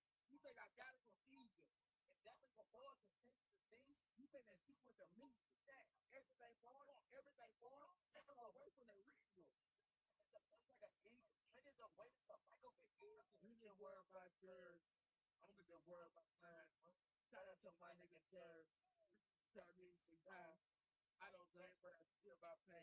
100,000 cash for the whole thing. Blood and money is something we talk about all the time, but you can't relate. Niggas be saving the ball like I just get a new roller and hard as case. You did not look at my way, I'm on pace. Back in the day, no beef with no rapper, it's a money way. It won't get easy if you come in first place. Keep it cool in the worst way. The next plug with a fade away. I bought my diamond from a Blu-ray. I bought my size tape away. Put a potato on the cage. It's gonna be loud anyway.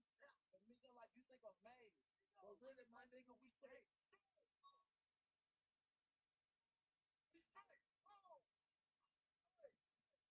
Take off. Nigga, we straight no way down in the bay at the rock paper. I was back on my plate. I fucking breaking the stay as it was. It's a thing that say I was smoking your A. Rapping act out in the refrigerator. Call it the first thing what we gonna do today.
Yeah, that used to be that shit.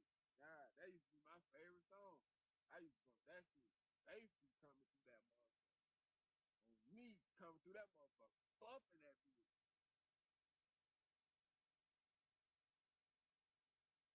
On me. I'm screaming out, fucking my cup is the money. Don't kick it with, don't play buddy buddy. I'm pulling up on you, little baby, like, hug it. Bad bitch, no mama, hey, what it say, bad bitch, yeah, mama, Sita. We leaders, we pour, ate up in the needle. Yeah, talking about, I'm telling you. Yeah, but now, back to business mode. We had to go ghetto for a little second, but now we back in business mode. We about to go see what we can get into on this damn computer. Hopefully that shit ain't restart. But it ain't gonna take long to start up. Y'all know I run my shit off SSD now, so we Gucci. I'm about to get another one though, so that shit can be super fast. But I don't know. I don't know. I'm kind of giving up on building that computer. Really, I need to get I ain't gonna lie, bro. I need to get I need to go ahead. I need to get my money shit. I need to get this shit together so I can invent that computer for real. I want to get me one of them for my damn streamer for my laptop. I see a good one for I think it was like 3,400, 3,300, somewhere around there. I seen it in the damn what store was I in? I was in what's that, Office Depot? I think I was at Office Depot. Was it Office Depot or was it Best Buy? It might have been Best Buy, but I think it was Office Depot. No, it was Best Buy. It was Best Buy. I seen one at Office Depot like that was months back. But I went in Best Buy like a couple months ago, probably like 2 or 3 months ago. And I seen a good ass one in there. I think it was like 33, 34, something like that. It was somewhere in the middle of that range. So yeah, if I can remember what the hell, what kind it was, it definitely was. I think like an Orion or some shit like that. Yeah. But it's a pretty good laptop. So I'm gonna get that, and then for my gaming computer,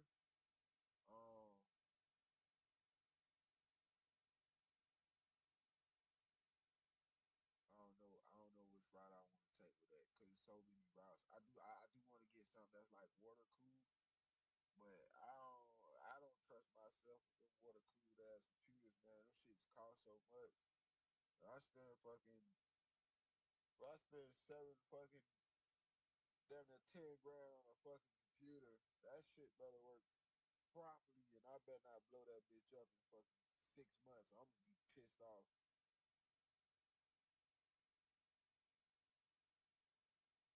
But yeah. Anyways, we about to go ahead and get into it. I gotta tell them to feed them damn dogs and water them dogs because they ain't had shit. Oh, yeah.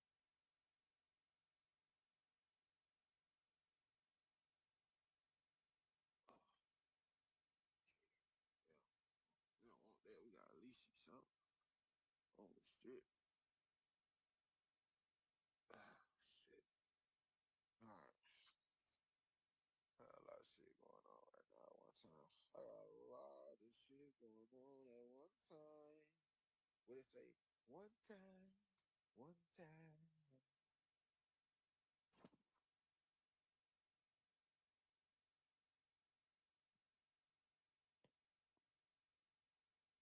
What it say?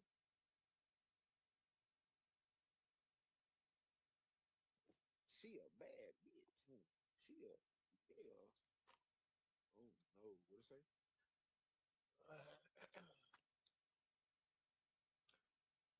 Fucking short falling all out and shit.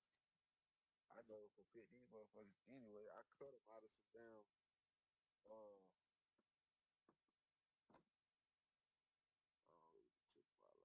really be tripping about liking that though. I do need to though. I don't be like to read my shit.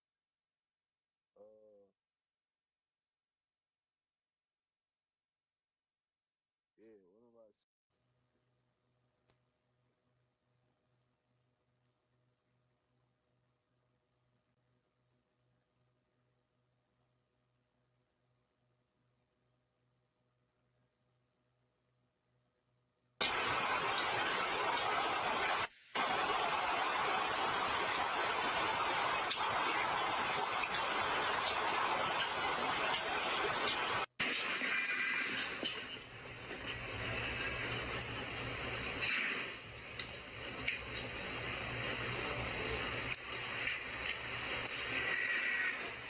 You can see in his eyes, nothing behind the eyes, dead behind the eyes, no soul, NPC, non-player character. He didn't have Ladies again, start making better choices when it come to men too. We see the signs, we see the warnings. Of course we love them, but guess what? We got to love ourselves more too. So when he hit you once, let it go. I came back to this case because you made me. The comments under the first video did not stop. They kept coming, hundreds of them, then thousands. And the same questions kept rising to the top no matter how many times I read through them. Why did he kill his own children? Who was the second woman? Was he on something? What happened on that date with his daughter the night before?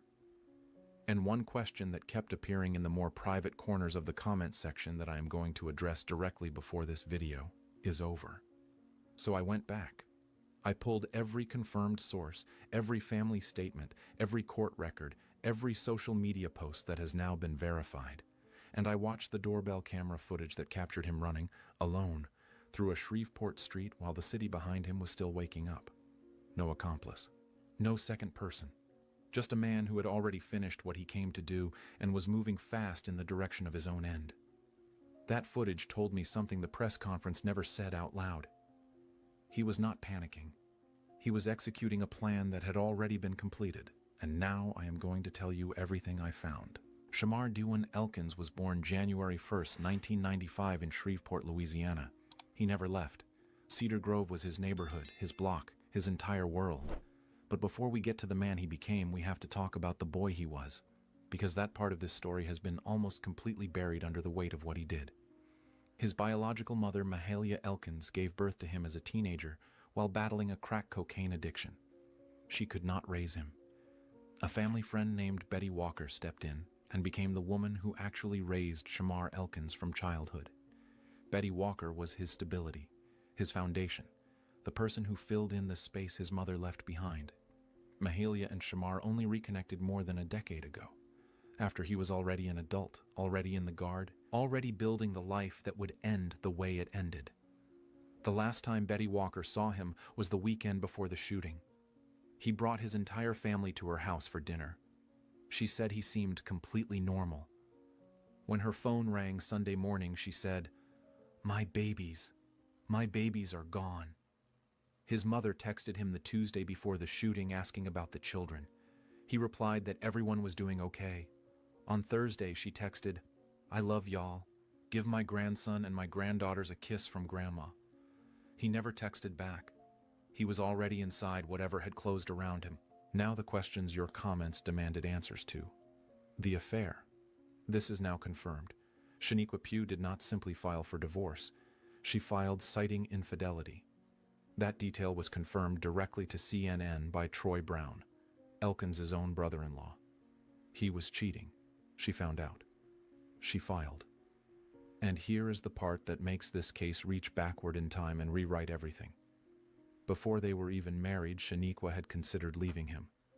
And when she did, Elkins told her directly that if she ever left, he would kill her, their children, and himself. She heard that threat. She stayed. She married him in April 2024. And when she finally filed for divorce 2 years later, that threat, which had been sitting inside their relationship since before the wedding, became the blueprint for what happened on Sunday morning. He enlisted in the Louisiana Army National Guard in August 2013 at 18 years old and served 7 years as a signal support system specialist and a fire support specialist. Both roles involve weapons systems, coordinating firepower, and operating under pressure in high-stakes environments. He was never deployed overseas. He left in August 2020 as a private, the lowest enlisted rank, and came back to Cedar Grove with no documented transition support on public record. 7 years of military training. Nothing to help him integrate back into civilian life when the uniform came off. After leaving the Guard, he went to work at UPS. His co-worker Willie Vasher described him to the New York Times as someone who seemed like a devoted family man. But Vasher noticed something he could not explain away. Elkins had a bald spot on his head. Not from genetics, from a nervous tic. He pulled his hair out throughout the workday due to stress. Strand by strand. Every single shift. His mother had noticed it too. That bald spot was visible to everyone around him and nobody asked what it meant. He had at least 2 prior criminal convictions. The first was a DWI in 2016. The second was in 2019 when he was arrested near Caddo Magnet High School. After pulling a 9mm handgun from his waistband and firing 5 shots at a vehicle, he claimed the driver pointed a gun at him first. Children were playing outside less than 300 feet from where those shots landed. He pleaded guilty to illegal use of a weapon. The school property charge was dismissed. He received 18 months probation. Under Louisiana law, that conviction legally barred him from possessing firearms until at least 2029. The ATF is now actively investigating how he obtained both the small caliber handgun and the rifle-style pistol he used to kill 8 sleeping children. That question has not been answered. The second woman. Her name is Christina Snow. She was his girlfriend, the woman he had 3 children with outside of his marriage to Shaniqua. Braylon Snow, age 5, Kadarian Snow, age 6, Soraya Snow, age 11. Christina lived on Harrison Street. The attack began there.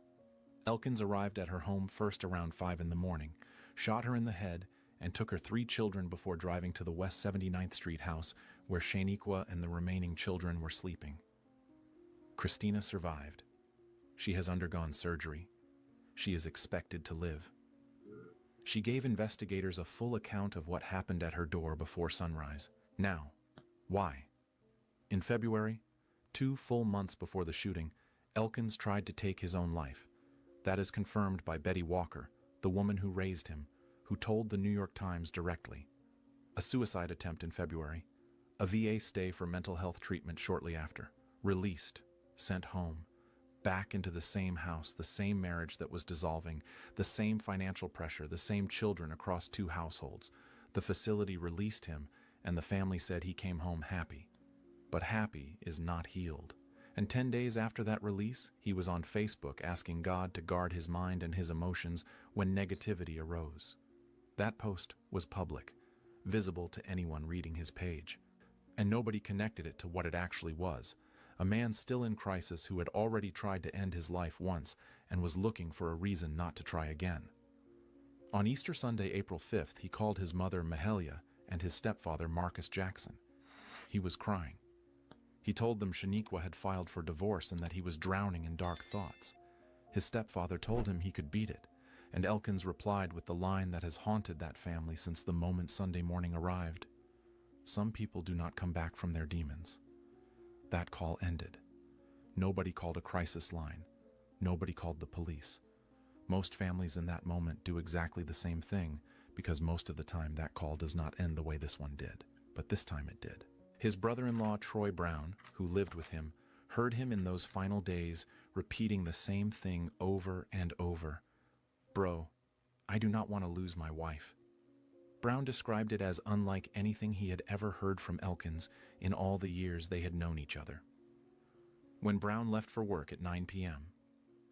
Saturday night, Elkins was calm. Freddie Montgomery, who lives across the street, saw Elkins sitting on his front porch that same Saturday afternoon, watching the children play in the yard. The 2 men waved at each other. 12 hours later, those children were dead. There was a court date scheduled for April 20th, the morning after the shooting. The divorce papers were ready to be signed. The marriage that he had told her he would kill everyone over if she tried to leave was about to be legally dissolved in a courtroom. He had known that date for weeks. He went on a one-on-one dinner date with his eldest daughter the evening before. He posted about it with laughing emojis. He came home. And somewhere between that dinner and 5 in the morning, something final locked into place. Some children tried to escape through the back door of the West 79th Street home while it was happening. Bullet holes were found in that back door when investigators processed the scene. One child made it to the roof. The rooftop survivors were Keosha Pugh, Shaniqua's sister who lived in that house, and her 12-year-old daughter. Both jumped. Both sustained broken bones. Both survived. Keosha managed to call a family member while it was still happening, screaming that he had shot and killed the kids. Troy Brown's own son died in that house that morning. His daughter was the 12-year-old who came off the roof with scratches. His wife fractured bones from the fall. Brown said through tears, "I am never going to get to throw the football with him again." These were 8 babies, precious babies, babies that I helped raise daily, on a daily basis. Was he on medication or drugs? No toxicology report has been publicly released. What is confirmed is that his VA treatment involved a mental health protocol during his stay, but the specific medications or treatments have not been disclosed by any official source. What we know is that he had a documented suicide attempt in February, a VA inpatient stay, a release, 10 days of visible crisis on his own Facebook page, and a phone call to his family where he told them directly he did not know if he would survive his own demons. Whether any pharmaceutical factor contributed to what happened that morning is a question the full investigation has to answer publicly. Now, the question that kept surfacing in the private corners of the comment section. Several posts circulating on Facebook and TikTok, unconfirmed by any official source or named investigator, suggested that the infidelity Shaniqua cited in her divorce filing may have involved another man, that Elkins may have been living a private life that was hidden from everyone around him. This has not been confirmed. No family member on record has named it. No investigator has addressed it. What is confirmed is that the divorce was filed for infidelity. The nature of that infidelity has not been publicly specified. Whether there was a hidden dimension to his personal life that deepened the crisis around the divorce is something this investigation has not addressed openly. It may never be addressed. But this community asked it directly, and it deserved to be named for exactly what it is. An unconfirmed but widely circulating theory about a man who kept an entirely different face turned toward the world than the one that walked through those doors before sunrise on April 19th. The ATF investigation into how a man legally barred from owning firearms until 2029 obtained 2 weapons remains open. The Louisiana governor's Love One Louisiana Foundation covered all funeral costs for the 8 children. The Community Foundation of North Louisiana launched dedicated survivor funds. Hundreds gathered for a vigil, and 2 women remain in recovery while a community tries to find language for a grief that has no edges. Jayla, age 3, Shayla, age 5, Kayla, age 6, Layla, age 7, Markaden, age 10, Braylon, age 5, Kadarian, age 6, Soraya, age 11, 8 children who tried to get out the back door and couldn't, 8 children whose father sat on the front porch the afternoon before and watched them play in the yard, 8 children whose grandmother texted their father 2 days before asking for a kiss to pass along, 8 children who deserved every single year that was taken from them before the sun came up on what should have been an ordinary Sunday morning in Shreveport, Louisiana. The system had this man on record twice. It had a February suicide attempt that was known to the people who raised him. It had a VA release back into an active crisis. It had a divorce filing for infidelity. It had a court date the next morning. It had a pre-marriage death threat that the woman he married had already survived once. Every single one of those things was a door the system could have walked through. None of them were enough. And 8 children paid for every door that stayed closed. About 5:55 a.m. on Sunday morning, Shreveport police received the first call regarding a disturbance at a resident in the 300 block of West 79th Street. The caller stated that they were on top of a house. The suspect was inside and that a male had been shot. 3 minutes later at 5:58, dispatch received an additional call indicating the suspect was a relative of the caller. A minute later, 5:59 a.m., dispatch was advised that approximately 9 individuals resided at the location. The caller further stated that the suspect, identified as Shamar Elkins, had shot everyone inside the home. At 6 o'clock a.m., 1 minute later, the caller advised that she and her children had fled from the roof and were now in the backyard. 6:01 a.m., officers arrived on the scene. 6:03, officers made contact with the caller at the residence. At 6:05 approximately, officers requested the Shreveport Fire Department to stage at a nearby location close to Linwood. 6:07 a.m., a second call was received regarding a shooting in the 500 block of Harrison Street. The caller stated that her boyfriend had shot her, taken her 3 children, and fled the scene. 6:08 a.m., the victim identified the suspect as Shamar Elkins. At 6:10, dispatch linked the Harrison Street shooting with the shooting on West 79th Street and that they all were related. At 6:15, officers received information that the suspect had carjacked a red Kia Sportage at West 79th, closest to Linwood. At 6:17 a.m., our traffic units out on random patrol encountered or observed that particular vehicle traveling southbound on Interstate 49. The officers advised at 6:18 that they were crossing the Red River Bridge into Bossier City. At 6:20, officers received information that the children taken from the Harrison Street residence may be inside of the fleeing vehicle.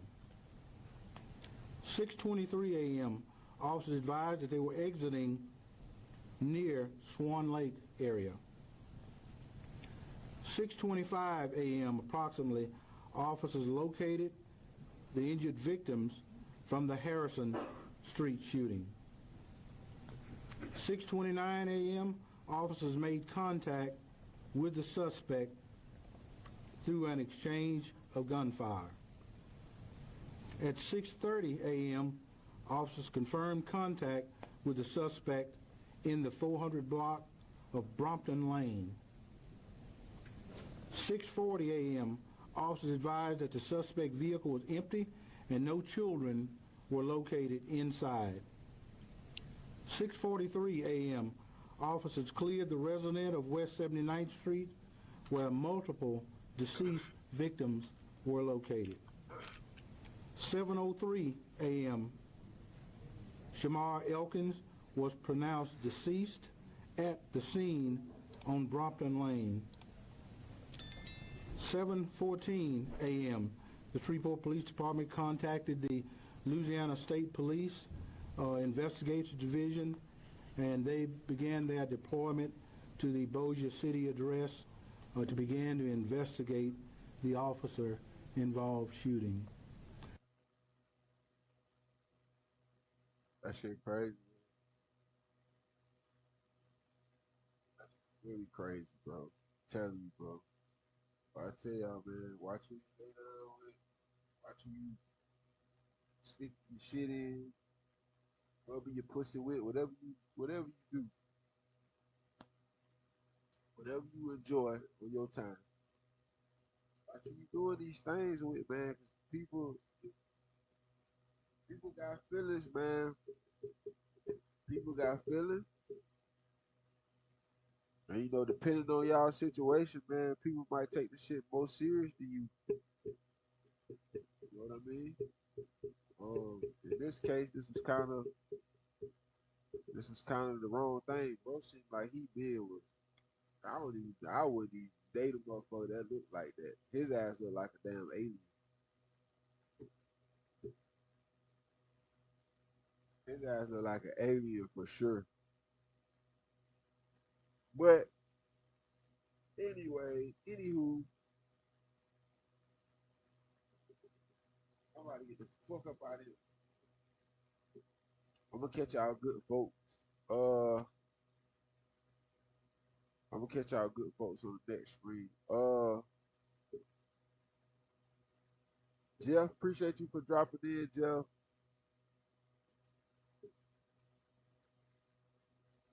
And put me on point about old boy, man. Like I say, man, I see him. He got some good talent. I see him doing some things for sure. Boy, I don't know if you trolling me right now or what, but I don't know what you getting at with these wings and this chicken, but yeah. Anyway, I love y'all, man. I'm out, man. Peace.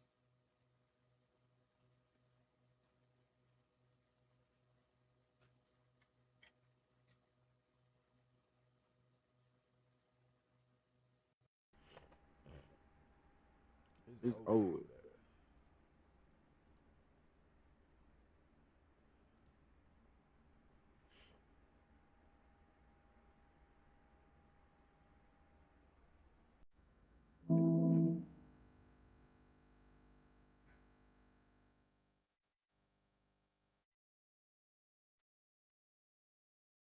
On YouTube. Oh, the head tails, man. Before I start, be sure to tap that like button. It's free. It helps get the video out there. Definitely watch this video to the end so you can hear the full story and all the details in the case. For my day one fam, y'all already know it's all love. Thanks for tuning back into another episode. If you're new to the channel and you feeling the content, feel free to subscribe. Definitely hit that notification bell so you can be notified every time we drop a new video. Oh yeah, feel free to share the channel with your peoples. Everybody is welcome. With that being said, let's get right into the story. For most men, when we are young, single, and still outside in the streets, we just want to have fun. A lot of us try to get all the lust out of our system, get our rocks off as much as we can before we even think about jumping into a relationship. For some, it might be because they are in their prime. They just want to enjoy themselves with no strings attached. For others, they might just feel they haven't met a woman who can keep their attention. That's why it's so common to know men 40 plus who never even thought about marriage or even been in a committed serious relationship. It's because they have been on the scene so long, they are traumatized, knowing they have smashed other dudes' wives, girlfriends, and their trust level is zero. They feel like if they cuff something, the same thing will happen to them. Free game, ladies. You can be a 10, the baddest around. But if you are too friendly with other men or always outside, you can be as loyal as they come. But in a man's eyes, you are not to be trusted. They will take a quiet 5 that stays to herself and doesn't have male friends. But every now and again, you will find a young man and woman trying to be traditional, be in a committed relationship with goals to get married. But just because you respect the relationship and each other doesn't mean others will. Every man, whether they admit it or not, has had a simp or tender moment. Whether we addressed our girl's co-worker for always trying to be in her face, Oh, I've been up in there. That's no cap. or she stays out a little too late with friends and you look through their phone. Because when we are young, we know it's vicious out here. And your girl to the next man is free game. And that male ego can lead to some crazy situations. And on this episode of Hood Tales, we'll be taking it right outside of New Orleans to Slidell, Louisiana, to discuss the case of a That's where them man boys with them toot rigs from. Shout out to Slidell. who texted his co-worker's girl, and after that, it turned fatal. Back in 2022, 22-year-old Zachary Stewart was trying to navigate life and get on his feet. Originally from Alabama, he came from a big, tight-knit family, in which Zachary learned early on about responsibility, hard work, even seeing the union between his parents who were married, the pros and cons of being in a committed relationship. After high school, where he graduated from Coleman High, he went straight to work. Years later, just saying what his next move would be, he found a good job at a car dealership in Slidell, Louisiana. Zachary had friends out there and moved in with a few of them. In the mix, he found the young lady he was into, who we will call Jessica for the sake of the story. The two dated for a minute before they decided to make it official. Now Zachary was setting his future. Good job, looking for a place, his girl on his side. He was in a good space in life. At the Hyundai dealership where he worked was another man and co-worker, 23-year-old Brian Taylor. Brian was described as a pretty hard worker who mostly got along with everybody. He didn't mind conversation and seemed like a cool dude. Him and Zachary were cordial, as co-workers usually are, but not really friends. It's not clear how, if Jessica worked at the dealership, or if Brian already knew her or was familiar with the young lady, but he was familiar enough to have her phone number. He knew she was in a relationship with Zachary, but as most men do, he often tried his hand anyway, shooting her texts saying if the relationship was solid or if she was still willing to go. At first, she ignored the messages, but soon Zachary found out Brian was texting his girl. In September of that year, the two men continued going to work daily, but Zachary approached Brian like, bro, you being disrespectful by texting my girl. You need to fall back. Brian just smirked. He brushed Zachary off. As days went by, tension between the two men grew. They were sizing each other up, and Brian still was texting Jessica. Now, she was letting Zach know he wouldn't stop contacting her. On September 16th, 2022, both men were at work when Zach told Brian, it's going to be a problem if you text my girl one more time. Feeling like Zach was trying him, Brian's ego got the best of him, and he pushed Zach from behind, basically telling him to do something about it. That's when the two men started fighting, throwing hands. As co-workers tried to break it up, the damage was already done. Both men were leaking, bleeding from their mouths and noses, and Brian was furious. He walked over to his work bay and grabbed his gun. He ran back up on Zach, but Zach, being a southern boy, he wasn't scared of no gun and still was willing to fight. As a few more punches were thrown, Brian upped his gun as co-workers yelled out and yelled his name, told him like, nah, bro, don't do it. A shot went off, and Brian ran out the building. co-workers called local police, who responded to the dealership to find Zachary suffering from a gunshot wound to the chest, and unfortunately, he would be pronounced gone at the scene. As police got the story from co-workers about what happened, they wouldn't just have to go off word of mouth. Cameras in the building caught the whole altercation, and there was no doubt Brian shot Zach. He was eventually tracked down to a nearby neighborhood, taken into custody, and because it was a fight, charged with manslaughter and not first-degree hit. Zach's family back home in Alabama were devastated and felt the situation was petty and didn't even have to go that far. As the case made its way to trial, Brian's attorney was going for the self-defense claim, basically saying Zach was mad about his girlfriend and wanted to fight, but Brian had his weapon on him and shot. But prosecutors fought back, showing video that Brian initiated the fight by pushing Zach from behind, stating the aggressor can't claim self-defense, even pointing to the fact the fist fight was over when Brian ran and got his gun, came back with a look on his face that they described as rage, with a few co-workers also testifying that the two had been having words over Brian texting Zach's girl for over a week. It wasn't much Brian's attorney could do. In the end, he was found guilty on manslaughter and was facing the max of 40 years and a minimum of 20 years in prison. It's not clear how much time Brian received, but he is currently serving his time in a Louisiana state prison. Rest in peace to Zachary. I send my prayers and condolences to his family. I'm not sure how Brian got Shorty's number. Maybe she worked at the dealership or they knew each other before Zach moved to town. Yeah, Brian was dead wrong for texting a young lady, knowing she had a man. But like I said earlier, another man doesn't feel like he owes you any loyalty. Your girl does. But if she shows any interest, even a text back, dudes will take that as an open invitation. Zach lost his life. I'ma say not over his girl, but some men feel like it's all about the respect. And with the male ego, a lot of times they can't tolerate that. She wasn't his wife, and he was young. It's no telling if they still would be together or not. And now he is gone. Brian threw his life away over nothing. I'm sure it was a lot of women in that town, but you locked in on bro girl. But I want to end this one with a question.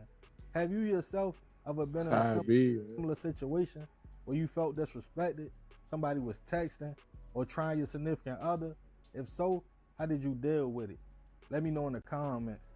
And remember, we got to succeed, not to fail, so we won't be just another hood tale. Yeah, bro. That's a piece, bro,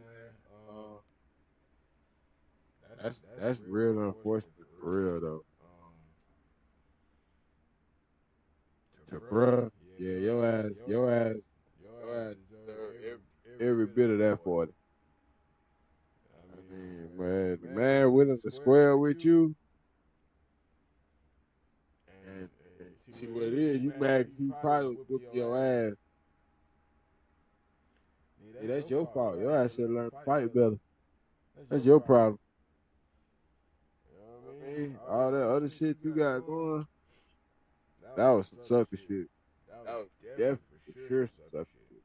For sure. So.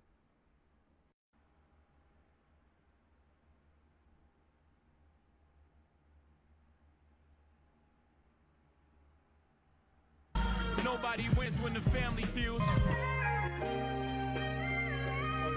When they double park, though, they be on them when they make a move, right? Yeah. They have their time. You know what I'm saying? Yo, I know you. That's Goods. That's Goods. That's he battle rapper, bro. That's guy fuck with Good. Shout out Good.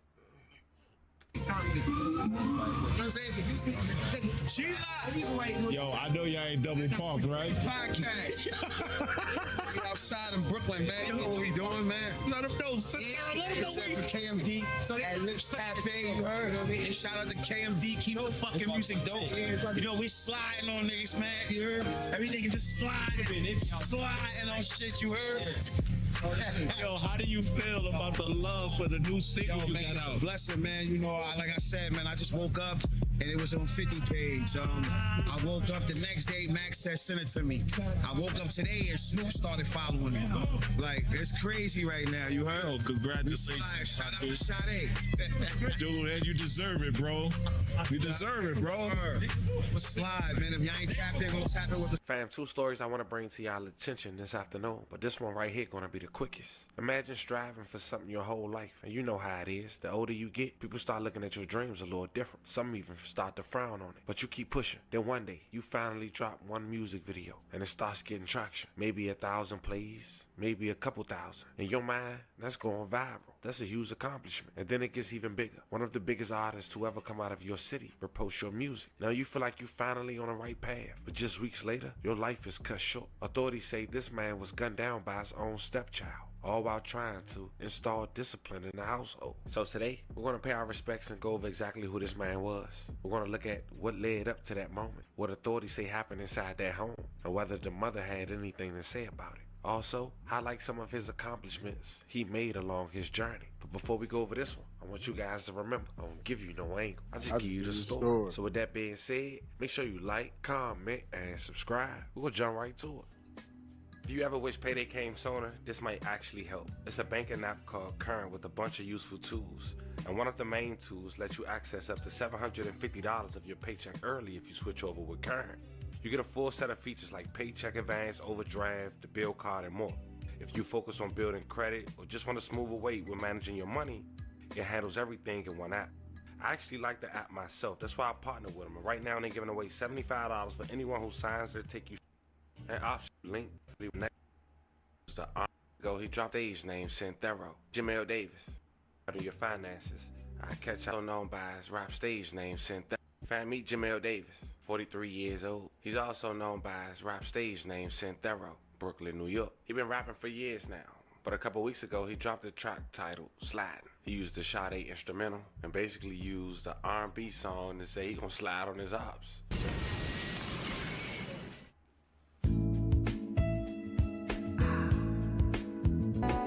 You either hate or love that song. Speaking of hate it or love it, a couple weeks ago 50 Cent had shared it on his Instagram reel, and at that point you couldn't tell Synthero nothing.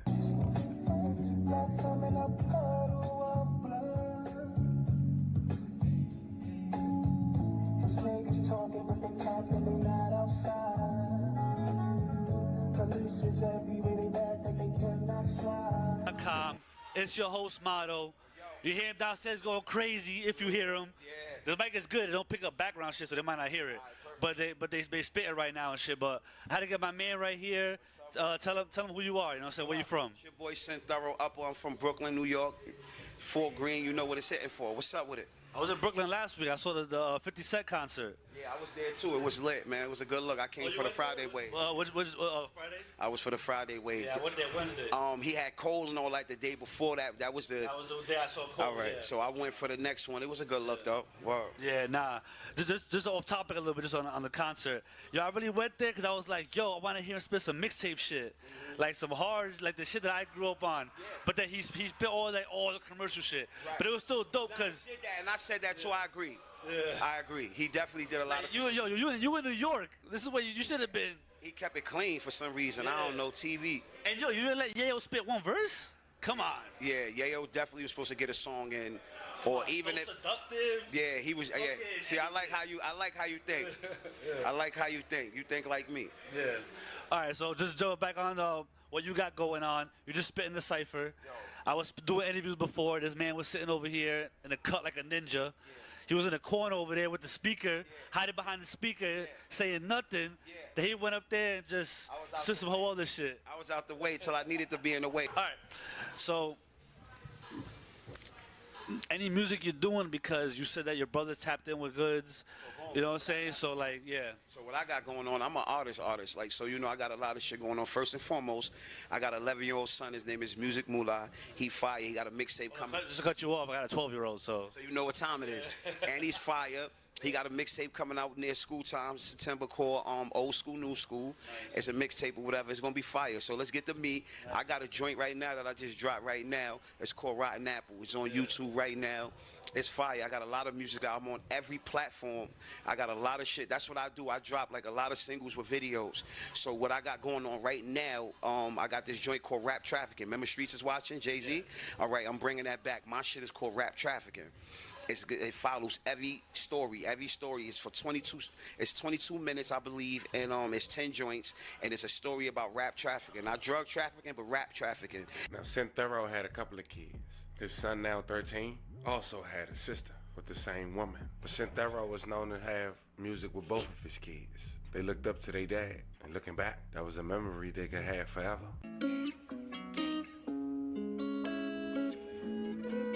Okay, listen. I got Music Moolah with me. Yo. I got Princess London with me. Yeah. I got Trish World with me. Yeah. Now, his older kids didn't live with him. They lived with their mom, and we'll That's later hear what's from up, her. though, bro. But Synthero lived with his girlfriend, who was also pregnant, who also had her 16-year-old child living with them, who was considered Synthero's stepchild. And we all know, fam, raising any child could be somewhat challenging, especially a child that's not yours, and in his eyes, damn near grown. The couple lived on 75 and Cumberland in Fort Greene on the 12th floor. And on Sunday, April 12, 2026, Brooklyn detectives stumbled upon a man who was shot to death in his apartment. Police identified the victim as 43-year-old Jamar Davis, aka Synthero. He was fatally gunned down.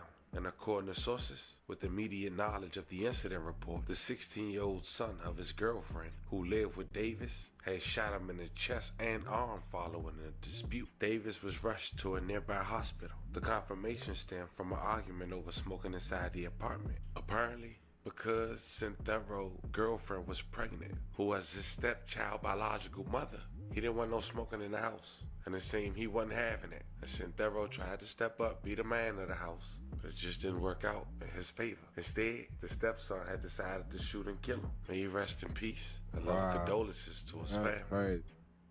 The man inside of an apartment in Fort Greene, Brooklyn. This happened just before 11 o'clock yesterday morning at the Walt Women Houses on Cumberland Walk. Officers found a 43-year-old man shot in the torso. He later died at the hospital. Fam, that's an open-closed case. It's very unfortunate, but it goes to show you, man, sometimes it's the ones that you love the most or the ones you least expect to do the unthinkable. Because here we have a man who, in his early 40s, finally starts to see some success in something that he loved and been doing for years. And in return, he get gunned down by his stepson, a man who he lived with, all because he ain't want no marijuana smell around his pregnant girlfriend. Let me know how you guys feel about this one in the comments. Don't forget to like and subscribe. Until then, I'll catch you guys on the next one. Tell you, man, this shit getting out of hand, dog. Tell you.